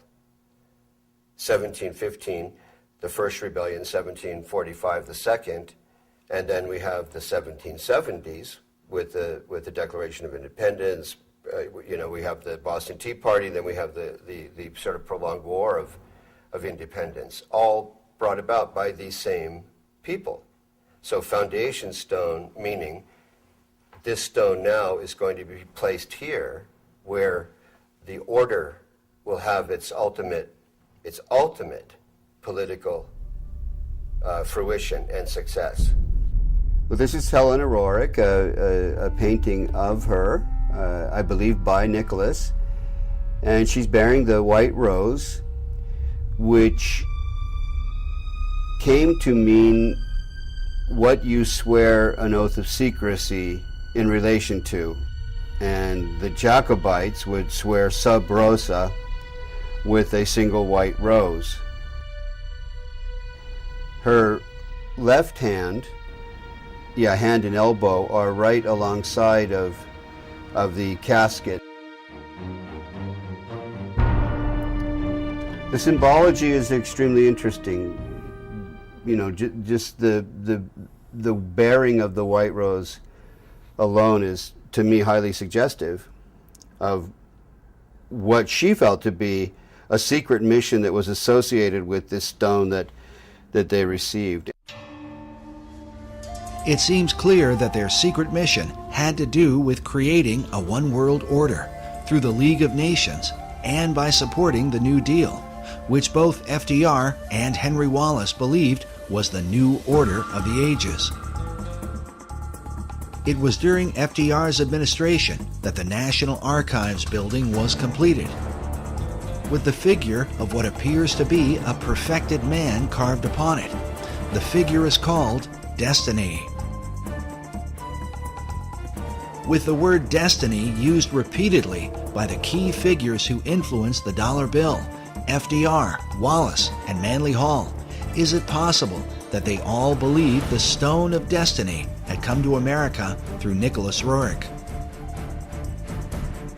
But exactly what destiny they had in mind for America and the world must give us pause when we consider the full history of the stone. According to an ancient legend, the stone that fell from heaven is a jewel that was cut from the crown of Lucifer himself.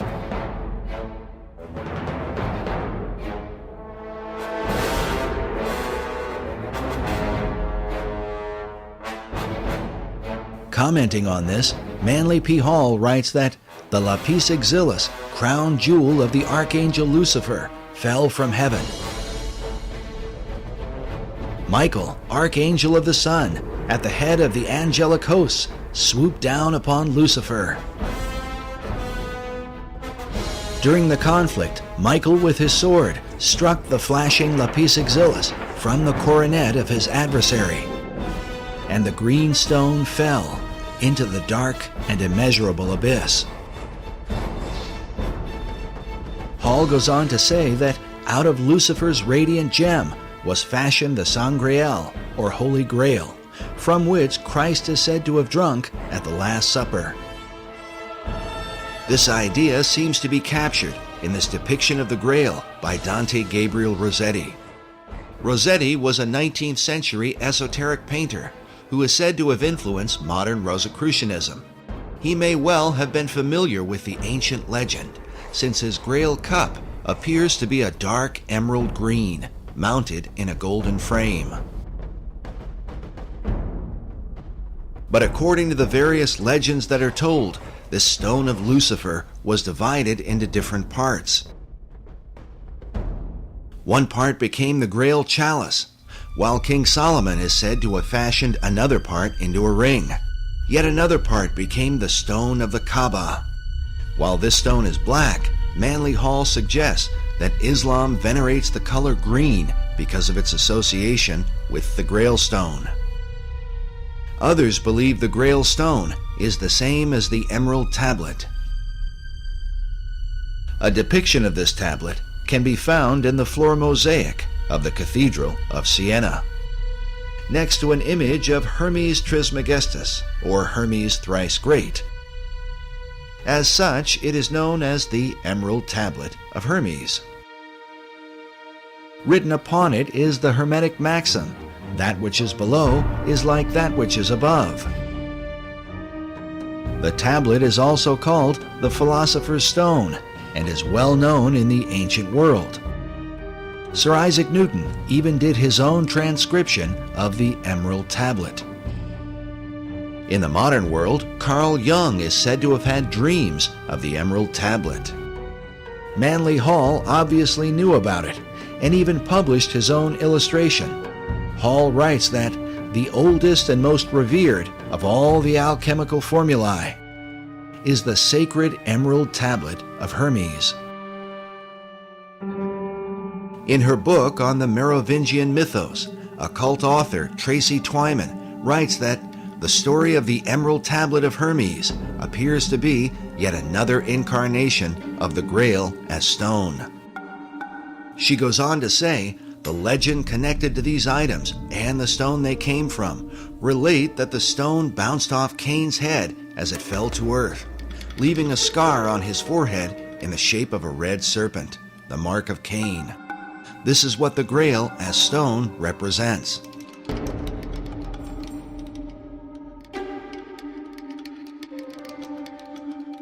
Meanwhile, Nicholas Roerich called his stone a Chintamani, an example of which is shown in this image of a Buddhist figure who holds a greenish Chintamani stone in his hand. While the legends of these stones vary and researchers often disagree, it is curious that both Roerich and Manly Hall used the same variant spelling of Eschenbach's term for the Grail stone. Eschenbach wrote lapsit exilis rather than lapis exilis. In each of their writings, both Roerich and Hall used the term lapis exilis. This might be written off as mere coincidence, if not for the fact that Hall was meeting with Roerich in the upper penthouse of the master building. This suggests that they had the same understanding of the stone. Furthermore, both men were involved, along with Henry Wallace, in the theosophical teachings of Madame H.P. Blavatsky, who openly asserted the ancient Gnostic belief that the true God is Lucifer. As such, for Roerich to have a piece of Lucifer's gemstone would have had great significance. Dr. Obadiah Harris explained to us the importance of Madame Blavatsky to Manly Hall and to his writings about the founding and destiny of America. There's another important lady over here that Mr. Hall wanted to honor, and that is Helen Blavatsky, a Russian woman. By the way, her little house in Russia, and I understand now, is a National Museum. But in the early days, he wanted to pay tribute to her contribution, and she was the co-founder of the Theosophical Society, whose headquarters now is in India. She wrote Isis Unveiled, The Secret Doctrine, and it is said, I don't know if this is true, but she died in 1891. Manly Hall was born in 1901, but it is said that he had read The Secret Doctrine by the time he was 12 years old and understood it. So there's a feeling that Manly Hall had a bond with this woman, a kind of spiritual bond, and that when he wrote Secret Teachings of America, he was really writing the next book for her secret teaching, secret doctrine, that he was taking it farther, and he did. So he felt that in her was a kind of something of the isthmus of the spirit that gave birth to the Philosophical Research Society. If what Dr. Harris says is true, then Hall founded his entire society on the Luciferian doctrines of Madame H.P. Blavatsky. Well, Manly Hall, of course, really was one of the leaders of this whole world esoteric movement for probably 70 years or more. And he wrote extensively about the ancient mysteries, and he eventually joined the Masons and, of course, moved up very rapidly to 33rd degree Mason, and then to the upper levels of Masonry, which are truly into the Luciferian, which most Masons have no idea even exists. In his writings, Hall said that when the Mason learns the mystery of his craft, the seething energies of Lucifer are in his hands. This quote comes from the book The Lost Keys of Freemasonry that was first published in 1923, the same year the casket had been delivered to the Roriks in Paris. The Luciferian Freemasonry described by Hall could very well have been known by such Masons as Henry Wallace and FDR, especially if FDR was so familiar with Hall that he sent emissaries to Hall's library. Also consider that FDR's successor, Harry Truman, a fellow Mason, had Hall's books on his shelves. And certainly, Manly Hall's view of Lapis Exilis as the gemstone of Lucifer would not likely have escaped the attention of Nicholas Roerich.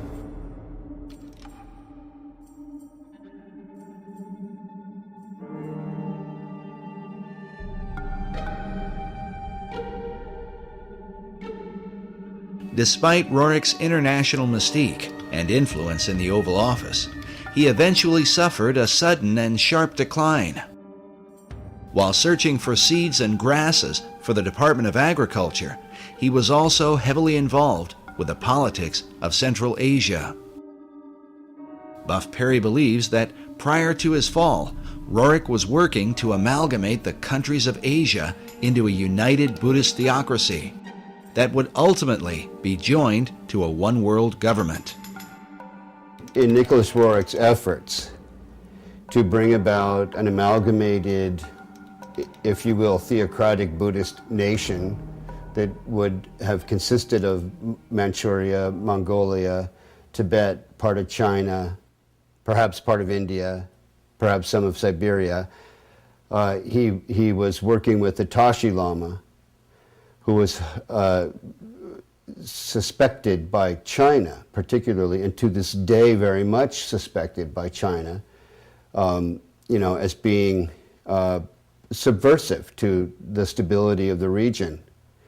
And as a result of this, Roerich became associated with accusations of espionage. Perry's further suspicion is that, at least for a time, Roerich's political efforts were on behalf of FDR's New Deal administration. We recorded the following conversation with Perry in December of 2008.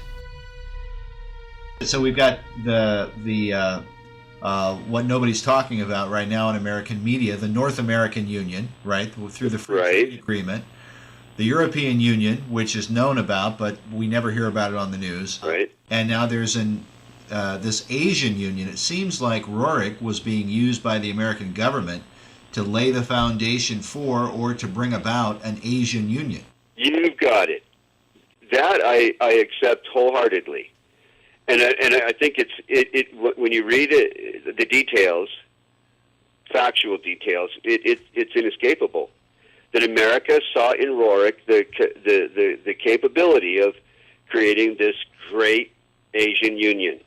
And he was supported by American intelligence. Roerich was supported when he was trying to bring together that great new nation. Who was he reporting to? He was reporting to the American consulates in China. The official story seems to be that once Roerich was accused of being a spy, he fell out of favor with his two greatest supporters, Henry Wallace and Louis Horch. But what about Roerich's so-called Stone of Destiny, this holy grail that he claimed was in his possession, supposedly buried inside the cornerstone of the Master Building?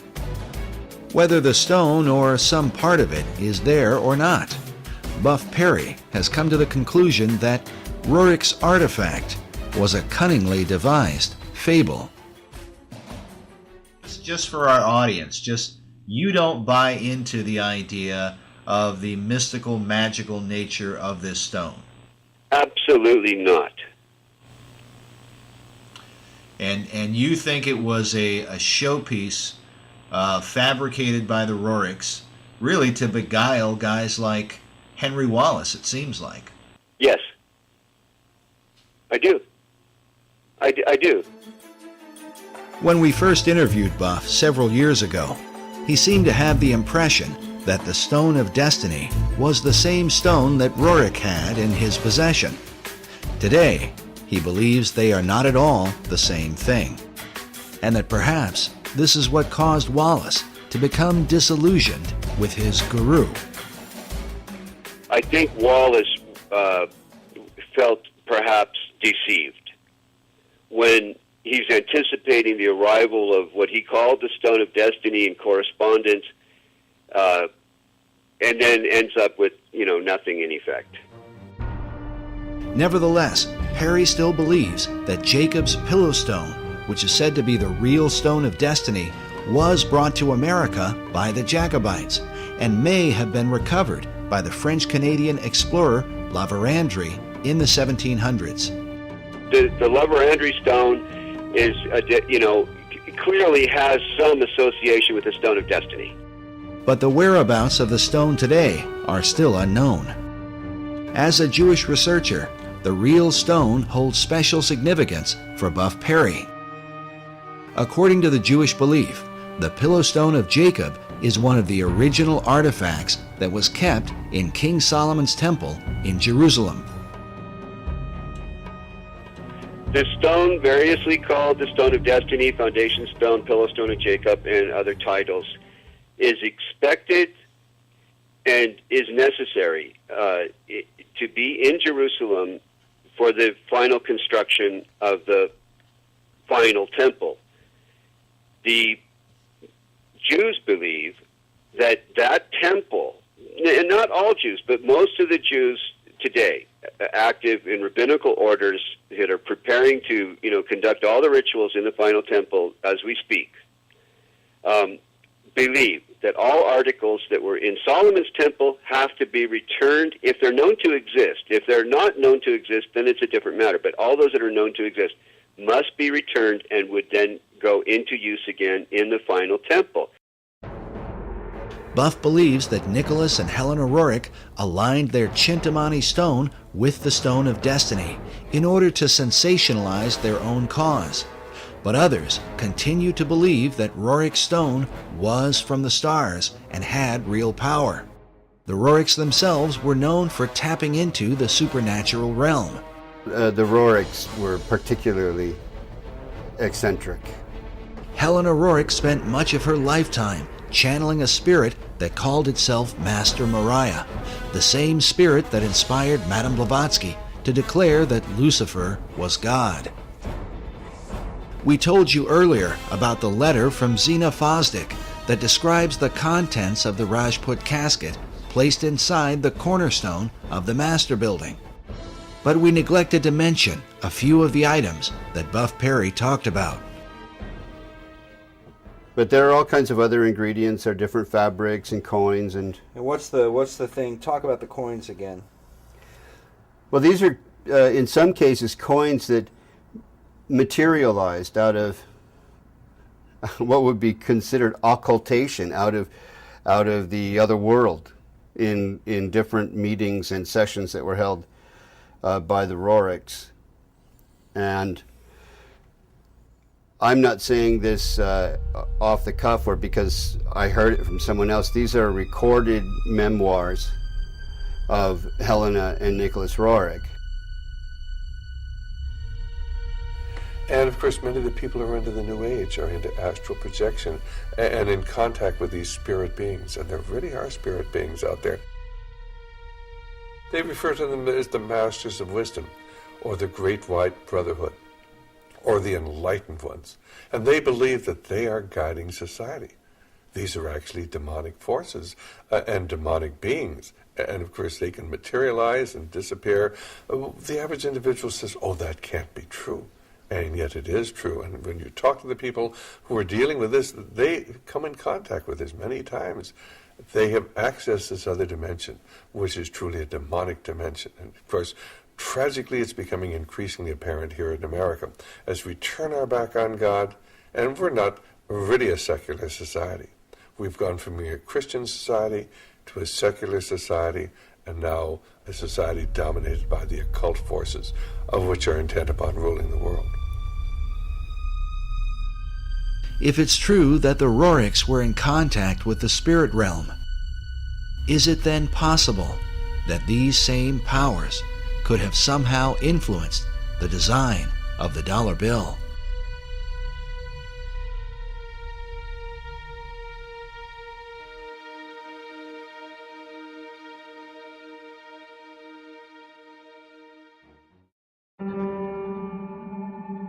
While the history surrounding FDR's administration is disturbing, there is said to be a darker level, and one that is openly satanic, in the design of the dollar bill. These allegations begin with a group founded in Bavaria in 1776, known as the Illuminati. The order was founded by a man named Adam Weishaupt, with the alleged purpose of perfecting society. The symbolism of the dollar bill, Adam Weishaupt, do you really think it has anything to do with the Illuminati, in your opinion? Is the Illuminati to be defined as Freemasons and Rosicrucians and other secret society members? If that's the case, then yes, I believe the symbol on the dollar bill, the truncated pyramid, is directly related to the Illuminati, because Roerich was the Illuminati. In the 18th century, the original order was thought to have a bloodthirsty agenda, and it was believed that they secretly worshiped Lucifer. George Washington warned about the Illuminati in his letters, while Thomas Jefferson and Benjamin Franklin were thought to be members of its inner circle. Which brings us to our next speaker. He claims to have been raised in a modern Illuminati family that dates back to the 1700s. He says that, as a child, he was made to practice black magic and witchcraft. His name is Doc Marquis. My family goes back into the Illuminati all the way back to 1789. Of course, we have no way of either confirming or denying Doc's claims, but it is worth noting that he has acted as an expert on the occult for law enforcement and the FBI. According to his publisher, in the past he has appeared on and consulted for Geraldo Rivera and Oprah Winfrey, and for shows like Hard Copy, Inside Edition, and Unsolved Mysteries. Doc has been a Christian since 1979, but he says that part of his upbringing in a family that worshiped Lucifer was to be taught about the secret Illuminati symbols of the dollar bill, and that understanding them begins with the Rothschild dynasty. Meyer Amschel Rothschild had made a very interesting and profound statement. He said, "Allow me to control and issue the money of a nation, and I care not who writes its laws." And he was right. Meyer Amschel Rothschild is called the founding father of international finance. In 2005, Forbes magazine ranked him 7th on their list of the 20 most influential businessmen of all time. All this happened back in 1776, and this was during May 1st and shortly thereafter. The significance behind that is that on May 1st, 1776, Dr. Adam Weishaupt, who was a devout Jesuit priest, who was given the chair of the professorship of religious studies at Ingolstadt University, was approached by Meyer Amschel Bauer, who would later change his last name to Rothschild, along with 12 of his most financially influential friends. They knew Weishaupt at that particular time was not only a genius when it came to the occult world, but Weishaupt also had an axe to grind, because it was the Catholic Church that just recently defrocked him. He was no longer a Jesuit priest, and he was going to send a message to them, to the monarchies of Europe, and to all other people who would try to have their will over his. What Rothschild and Weishaupt came up with was a plan to destroy the old world system of government through monarchies and the church, and to set up a new world order in its place. This is said to be the great plan of all the secret societies. So what happened? Meyer Amschel Bauer approached Weishaupt and basically told him, "We know you've got the occult knowledge and genius to put it all together. We've got the money. You do it, we'll back it." Just to paraphrase what really happened. So in 1773, Weishaupt started creating what had never been created before. The idea of Illuminism had always been around, ever since the days of Babylon, with the co-founders of being that Nimrod and Semiramis. But no one had ever been able to actualize it. However, May 1st, 1776, the Order of the Illuminati had become a reality under the auspices of Dr. Adam Weishaupt. Now, like other nations, orders, countries and such, they have their two great seals. The Order of the Illuminati does. Those two seals can be found on the back of a $1 bill. People mistake those to be the two great seals of the United States of America. They are not. Those are the two seals of the Order of the Illuminati. And I'm going to explain it to you. In order to understand the seal itself, we have to first take a look at every single thing that composites it. We look at the first part of it on our left, which would be the truncated pyramid one. Above it is a 13-letter Latin expression that says Annuit Corruptus, and directly underneath the base of the pyramid is a 3-word Latin expression, which is Novus Ordo Seclorum. If you were to look up the word, let's say, work, in the English dictionary, you're going to find at least 50 different meanings for it. It is the same thing in Latin. Different words have different meanings. They have more than one meaning. The word seclorum, one of the definitive meanings is secular. Something that is secular is of the world. So it is proper, very proper, to translate the bottom as New World Order, the Novus Ordo Seclorum. The whole of it is saying, announcing the birth of a new world order. This would be Dr. Adam Weishaupt himself, the very first head of the Order of the Illuminati. It was Weishaupt who had himself come up with a 7-part plan to create what he called the Novus Ordo Seclorum, or the New World Order. This is the person responsible for it. The interesting thing about the front of the dollar bill is that there are 4 huge ones. There is one in every single corner. Now, if we look at every single one of them, they each have an oval around it, except for the top right-hand one. Now, if we look at this blow-up version of it, you will find there's no oval. This is a shield that is surrounding the one. Now, the reason there was a shield here is because this is very similar to the original shield that was given to the Rothschild family when Baron Meyer Amschel Rothschild had become knighted in England and received the lordship. If we look across the top of this shield, all the way to the left-hand side, it drops down and forms a crescent moon. It's a crescent moon because it represents the female goddess in the occult world. At the bottom of that shield, of that lunar moon, you will see the owl. And it's very obvious once you take a good look at that part of the crescent moon. And it is the same Illuminati owl that is being worshipped at the Bohemian Grove in California by those members of the Bohemian Grove, where presidents, premiers, kings and queens and heads of nations throughout this world have met. You can tell just by looking at this photo, that is a 40-foot owl. It is made out of oak, and that the worshippers are surrounding that fire pit around that altar, which is easily reflected in the lake around them.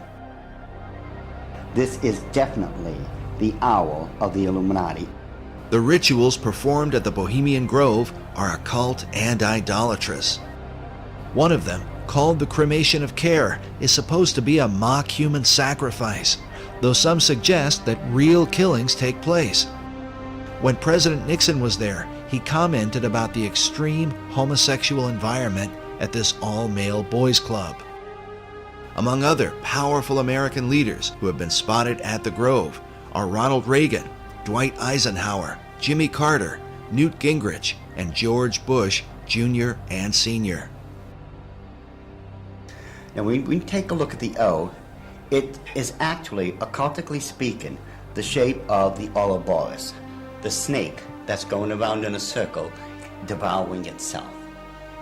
This O is actually the eye in this lady's face that they want to look at. This is the O.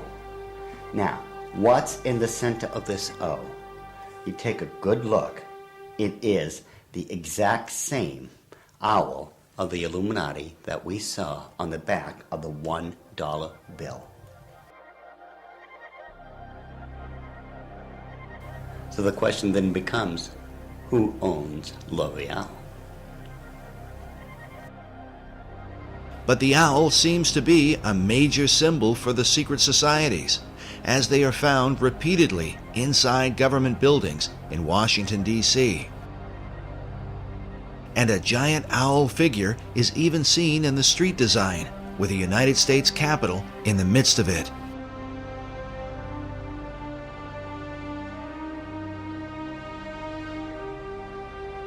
Now the Druids from the Gaelic means, Druid means men of oak. These people worshipped creation among other things, but their sacred symbol was the owl because the ancient god of magic and of the hunt was Pallas Athena. Her bird was the owl, and that owl represented wisdom. It always has. Pallas Athena was also the goddess figure who was said to inspire Sir Francis Bacon. But now look at this owl seal at the Bohemian Grove, where it says, "Weaving spiders come not here." While the line is taken from Shakespeare's Midsummer Night's Dream, could this also be a veiled reference to what seems like a spiderweb design that forms the background of the dollar bill? Are there additional secrets hidden there? Now, I'm sure you've heard of a Rorschach smear or the Rorschach ink blot test as created by Dr. Rorschach himself. You see the ink in the forefront and everything else is in the background. This way, your subconscious mind is supposed to pick up on what's on the foreground, and you're supposed to be able to tell what you are subconsciously seeing. Notice how it's very busy.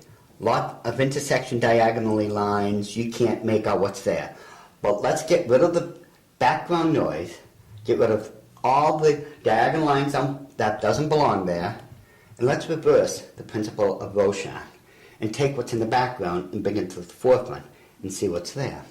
Because once we do that, we find out it's quite obvious that there is another Illuminati owl, and that it is perched on something that looks like an arrow. That is what they don't want you to see. Once you see this owl here and compare it to the other one on the left-hand side of it, it becomes very obvious that this is an owl. You can now begin to distinguish beyond all that busy signals and such that they don't want you to look through. Yet, they place there in honor of their totem bird, the owl of wisdom, which is the totem bird because their god, Lucifer, was supposed to have been the wisest of all of God's creation. Wisdom of Lucifer, wisdom into the bird, wisdom into the word Illuminati. Therefore, the chain of wisdom is followed all the way through. All right, now, did they teach you this in the Illuminati? Yes.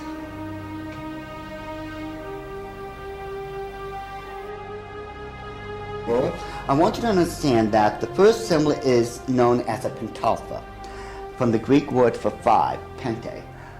It is a five-pointed star. Now, this next one is a pentacle. Now, it looks similar, but I want you to notice how it is interwoven. It runs through and in between itself. Now, this next symbol is what's known as the Star of David, the Mogan David, the Jewish Star, the Seal of Solomon. There's numbers for it. This is the symbol for the nation of Israel. Now, when you take a look at it very carefully, you will notice that it is two equilateral triangles that are interwoven. This shows the union of God with man. However, when you look at the next one, it's similar to it. It's known as a hexagon. This is when you take two equilateral triangles, place one on top of another. Symbolically speaking, you're placing man above God. Now, this next symbol is the foulest, the most evil of all symbols in the occult world. There is nothing that can even come close. It is known as the hexagram. It is the six-pointed star with a circle surrounding it. It is this symbol that must be used during high ceremonial magic or high ceremonial witchcraft when you are summoning up demons to this plane of existence. The use of the hexagram is said by Doc to be very symbolic and seems to represent the occult concept of a Christ figure, just as the Maitreya was for Nicholas Roerich and Henry Wallace. But what Christ do they mean? Doc believes the pattern of hexagrams in the design of the dollar bill provides the clue. If we take a look at the 13 stars directly above the head of the eagle and connect the dots, you will see where the very first hexagram is located. And if you notice that surrounding the hexagram is the 28 guidelines that make a circle. Now, inside every single point, the 6 points, is a star. There are 6 of them. They surround now the 7 stars.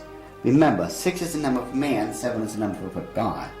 Now, it is man that is surrounding God or is placed above God. If what Doc is saying is true, this could represent the person the Bible calls the man of sin, who opposes and exalts himself above all that is called God or that is worshipped.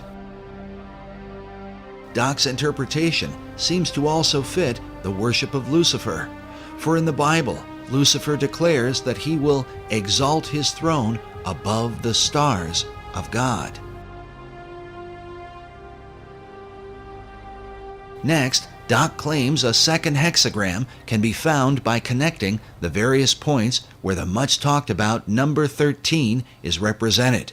And don't try to tell me it's the 13 colonies. There are 13 stars above the eagle's head, 13 stripes in the shield, 13 leaves on the olive branch, 13 arrows in the eagle's talon, and then 13 letters in the phrase E pluribus unum, which makes for 2 points on either side of the eagle's head, for the 6 points total of the hexagram. If we take a close look at the same seal and connect all the 13s together, just like we did when we were kids, when we were playing that game, connect the dots, once we connect all the 13s, it becomes very apparent where the second hexagram can be found. In this one, which is very obvious, already comes with a circle around it.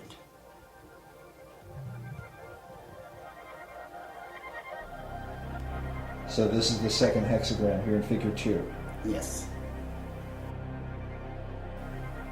And then where's the third hexagram? The third hexagram can be found on the other part of the Great Seal.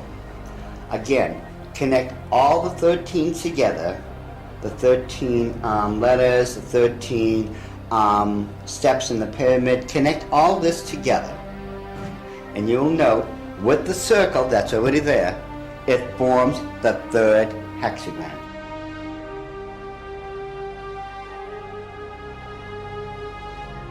In other words, a 6, a 6, and a 6. A 6, 6, 6. Doc has deciphered a code that, if there, would glorify Lucifer's Messiah, whom the Bible calls the beast or Antichrist. In the book of Revelation, it reads, "Here is wisdom. Let him that hath understanding count the number of the beast, for it is the number of a man, and his number is 666." Could there really be 3 6-pointed hexagrams on the dollar bill? Once we start at the base of the pyramid, which is the foundation of all things, and follow the design of the hexagram itself, you're going to find out something very startling. We go from the M and follow the symbol all the way up to the A.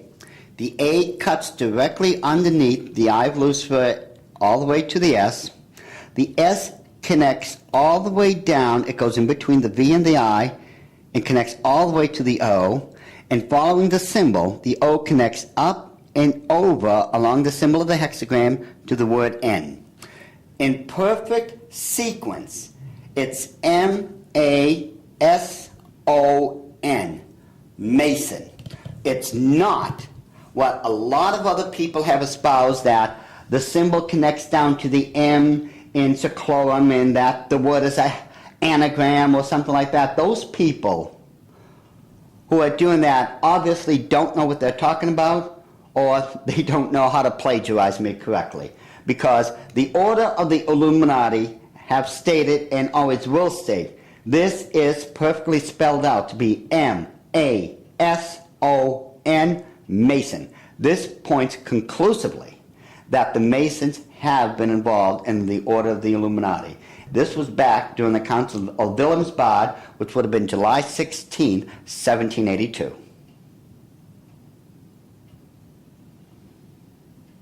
All right, so what are we seeing? Now, if we look at the bottom one of the reverse side of the dollar bill, you'll see on the right-hand side that, again, there's a lot of busy intersecting diagonal lines. Yet, if we apply the same principle we just used to reveal the hidden owls of the Illuminati and apply it, we will find that there is now a skull-faced winged demon. And it is very obvious once you take away the background, the busy noise, it becomes very apparent what it is and that it's been there all along. And if we just simply go and enlarge that section, just start with a small one, and just keep enlarging it, and enlarge it even more, even with the background noise there, as I call it, I think it becomes very apparent what we are now looking at. That it is still a skull-faced winged demon. And it is these demons that are protecting and blessing the two great seals of the Order of the Illuminati. And it would make perfect sense that it had to be demons used to protect these seals, since I am convinced it was those same demons that handed them over to Thomas Jefferson when they first created them. I am convinced, beyond all doubt, that that indeed was a demon sent up from the bowels of hell, probably under the direct orders of Lucifer himself.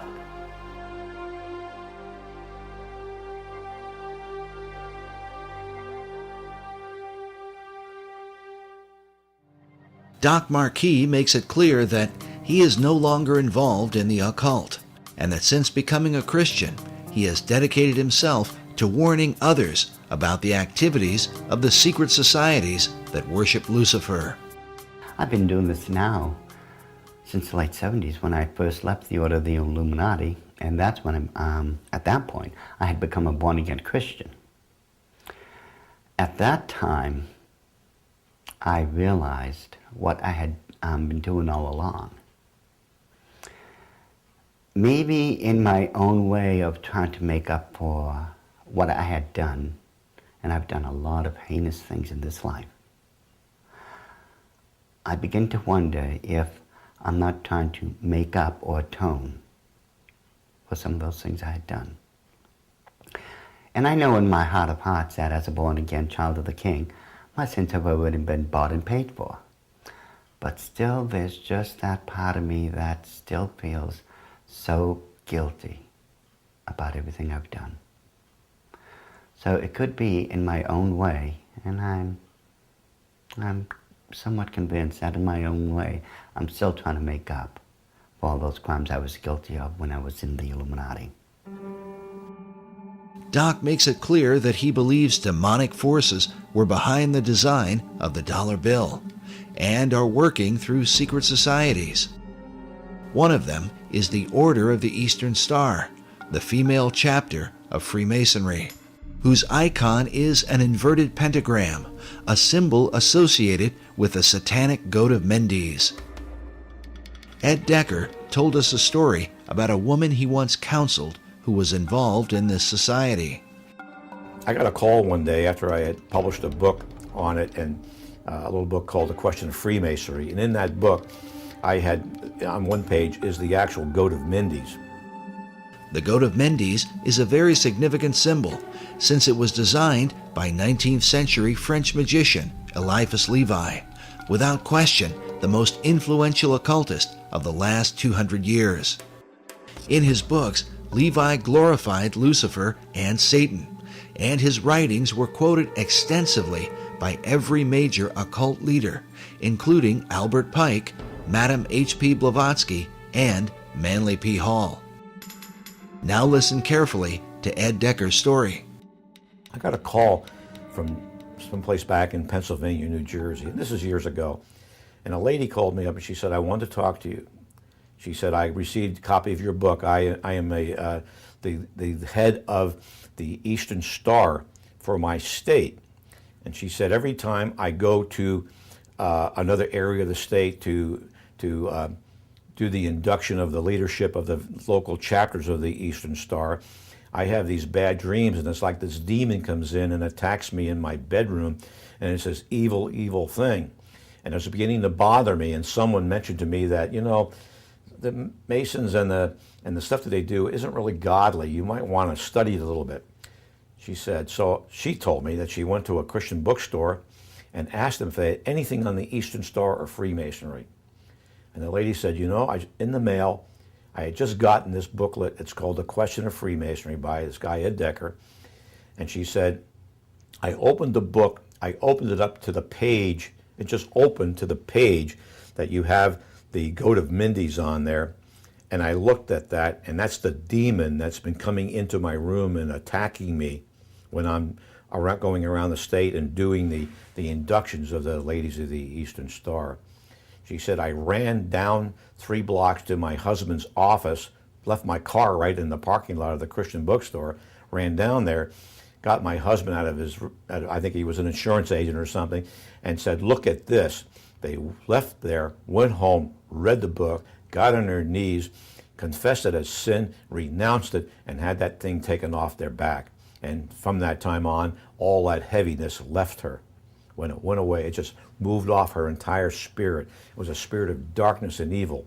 And it was the goat of Mindy's, the same thing that's on the Medal of Honor, the same thing that's built into the Capitol and the Mall and the White House, built in there. It's the same evil spirit.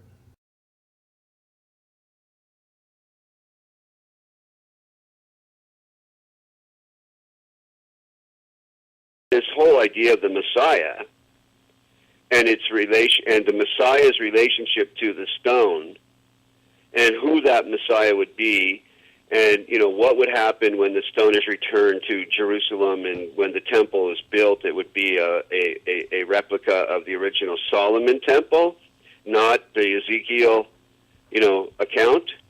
Which is what most Jews believe, the Ezekiel account. No Jews believe that the Solomon's temple is going to be rebuilt in that architectural style. But the Masons believe, if I understand them right, that when that stone finds its way to Jerusalem, it's one of the last items necessary, and that there are certain rabbinical orders that I've met today that are anticipating its return. Once it returns, then they proceed with a blueprint to take the Temple Mount and put up what they consider to be the final temple that Ezekiel described. But the stone it's all pivotal upon the return of this stone, because Solomon brought that stone in the traditions and legends in Judaism into his original temple, and upon it the incense was burned in the fire pan. According to Masonic author David Ovesen, the word dollar comes from the German word Taler. While there are many Taler designs, one in particular is mentioned, with the image of Jesus Christ crucified on one side, while the reverse bears the image of a serpent on a cross and a reference to the book of Numbers from the Old Testament. In this account, the children of Israel had complained against God. The scripture says, "And the Lord sent fiery serpents among the people, and they bit the people, and much of the people of Israel died."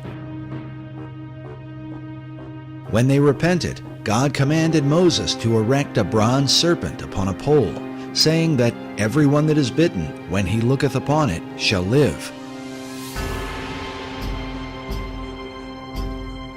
In the New Testament, Jesus made reference to the bronze serpent as a picture of his crucifixion.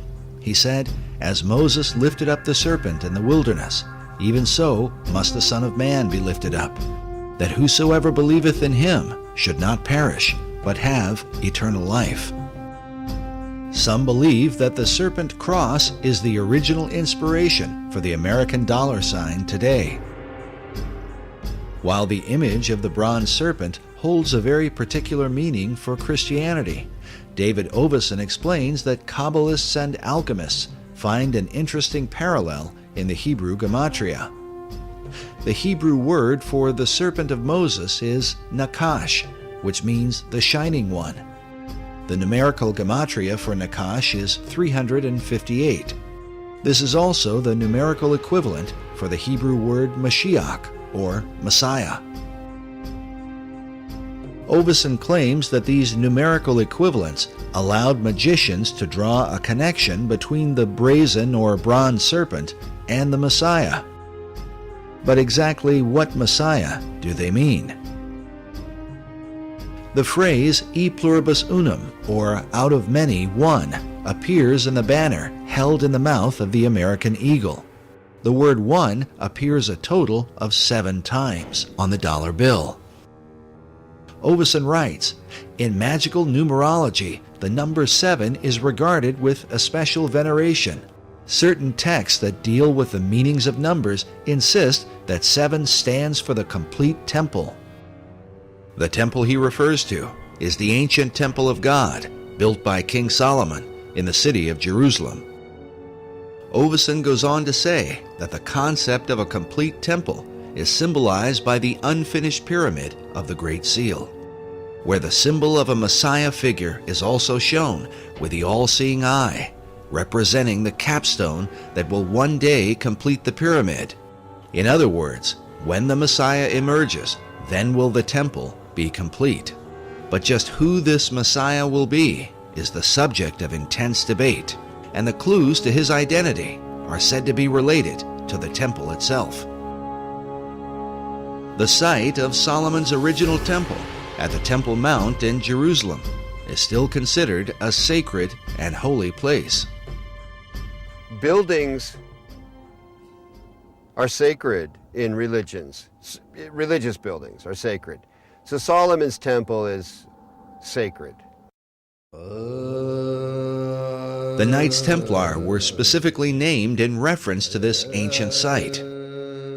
They were known as the Poor Knights of Christ and of the Temple of Solomon.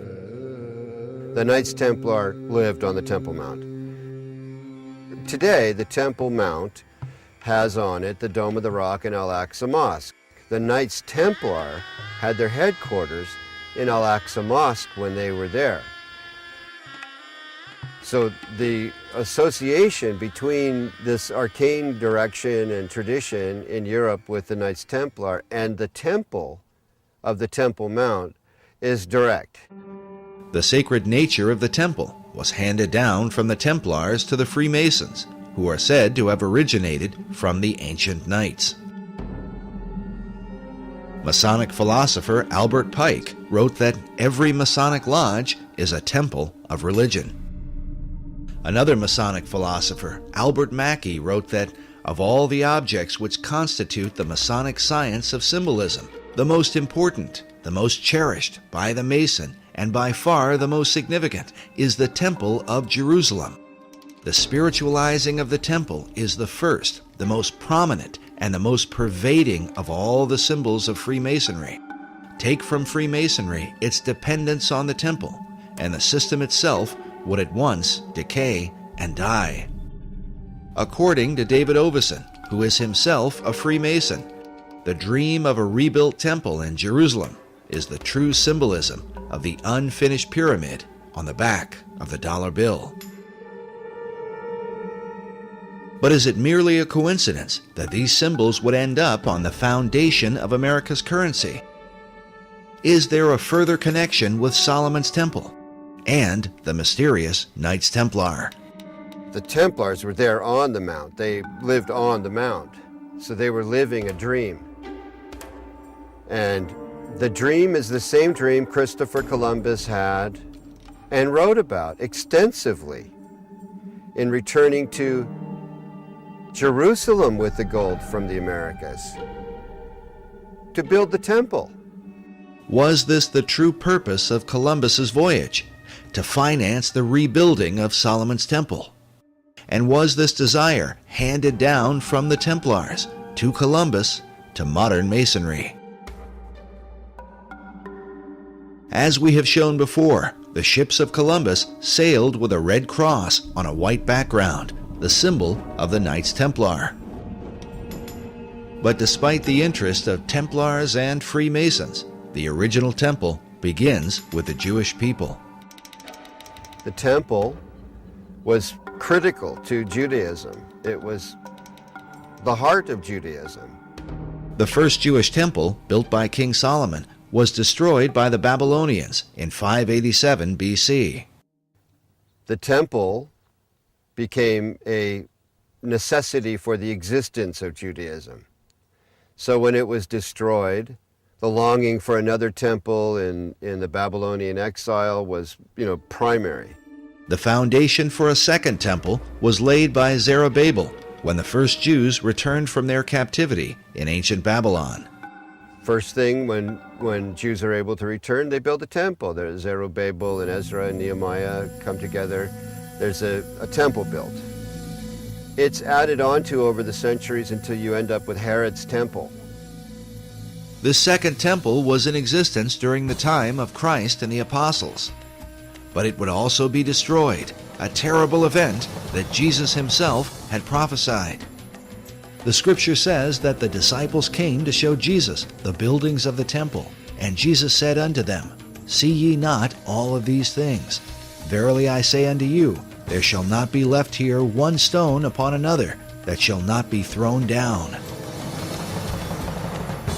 And when ye shall see Jerusalem compassed with armies, then know that its desolation is nigh. And so it came to pass that the second temple was destroyed with the fall of Jerusalem in 70 A.D. Yet in the aftermath of its terrible destruction would emerge the dream for a third temple, and what some believe will be the final temple of all time. This arcane connection to Freemasonry has its roots in the longing for the temple, the longing for the final temple, for the ultimate temple where Hagoyim, where non-Jews pray with Jews, as the old books, the last old books of the Old Testament predict will happen. When does that temple get built? The idea of a final temple is shared both by Jewish leaders and the Freemasons. Yet the two groups disagree on exactly what the final temple would be.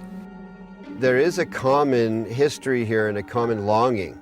They'll never end up with the same temple. Jewish wishes for the final temple really don't resemble what Masons want to have built on the Temple Mount, which is a replica of Solomon's temple. With their mysterious rituals and secret practices, the Masons are often accused of intoxicating the world, making it drunk with ideas of a new age and a new world order, all of which are engineered toward the fulfillment of the new Atlantis envisioned by Sir Francis Bacon. Could it be that this is what lies behind the concept of a third and final temple? It, to me, makes perfect sense that the new Atlantis, as understood in the Baconian tradition, involves the final temple, the spiritual headquarters, if you will, of the new Atlantis. The idea of that temple is central to Freemasonry, the Knights Templar, and of this there is no doubt. They've all expressed it.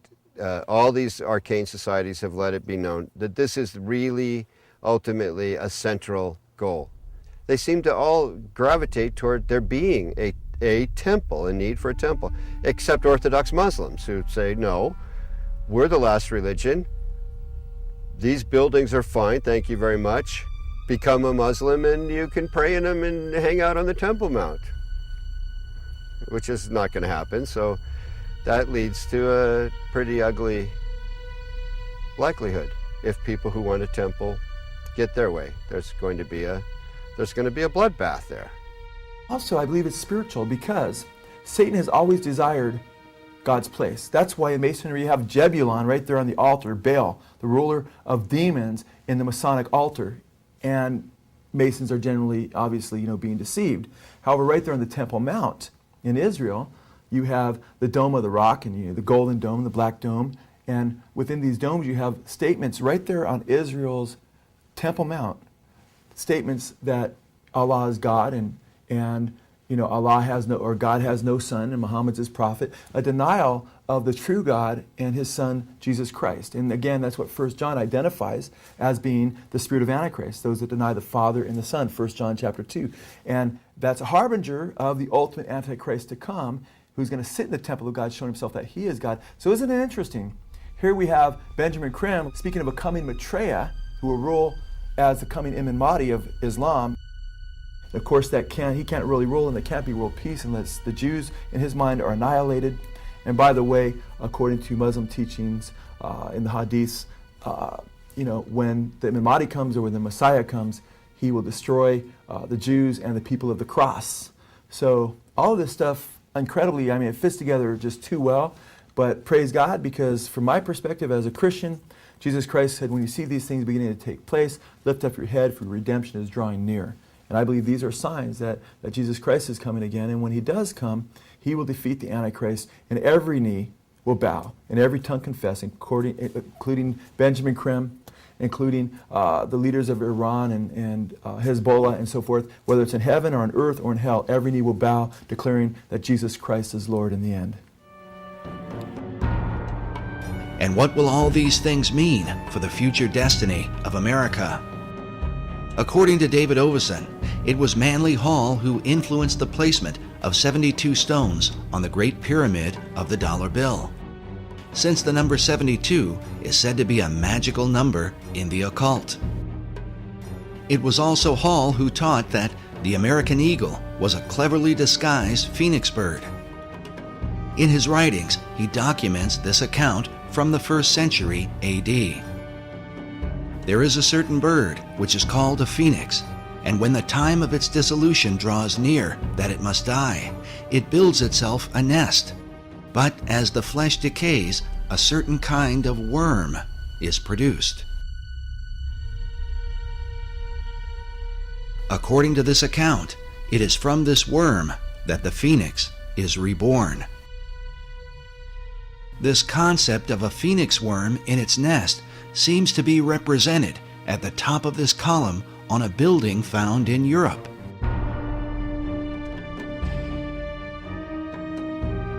But in Washington, D.C., up at the tops of the 72 columns of the National Archives building, we find nearly identical carvings, all perched beneath the throne of destiny itself. Could this somehow be a veiled reference to the secret destiny of America? Watching the strength of the American dollar decline, we consider America's founder, George Washington. Around his image on the face of the dollar is said to be an omega symbol, signifying the end. But what end? Many researchers have come to believe that the plan of these Luciferian societies is that, like the phoenix of old, the America that we know will ultimately be destroyed, and that from her ashes will be born a new world order.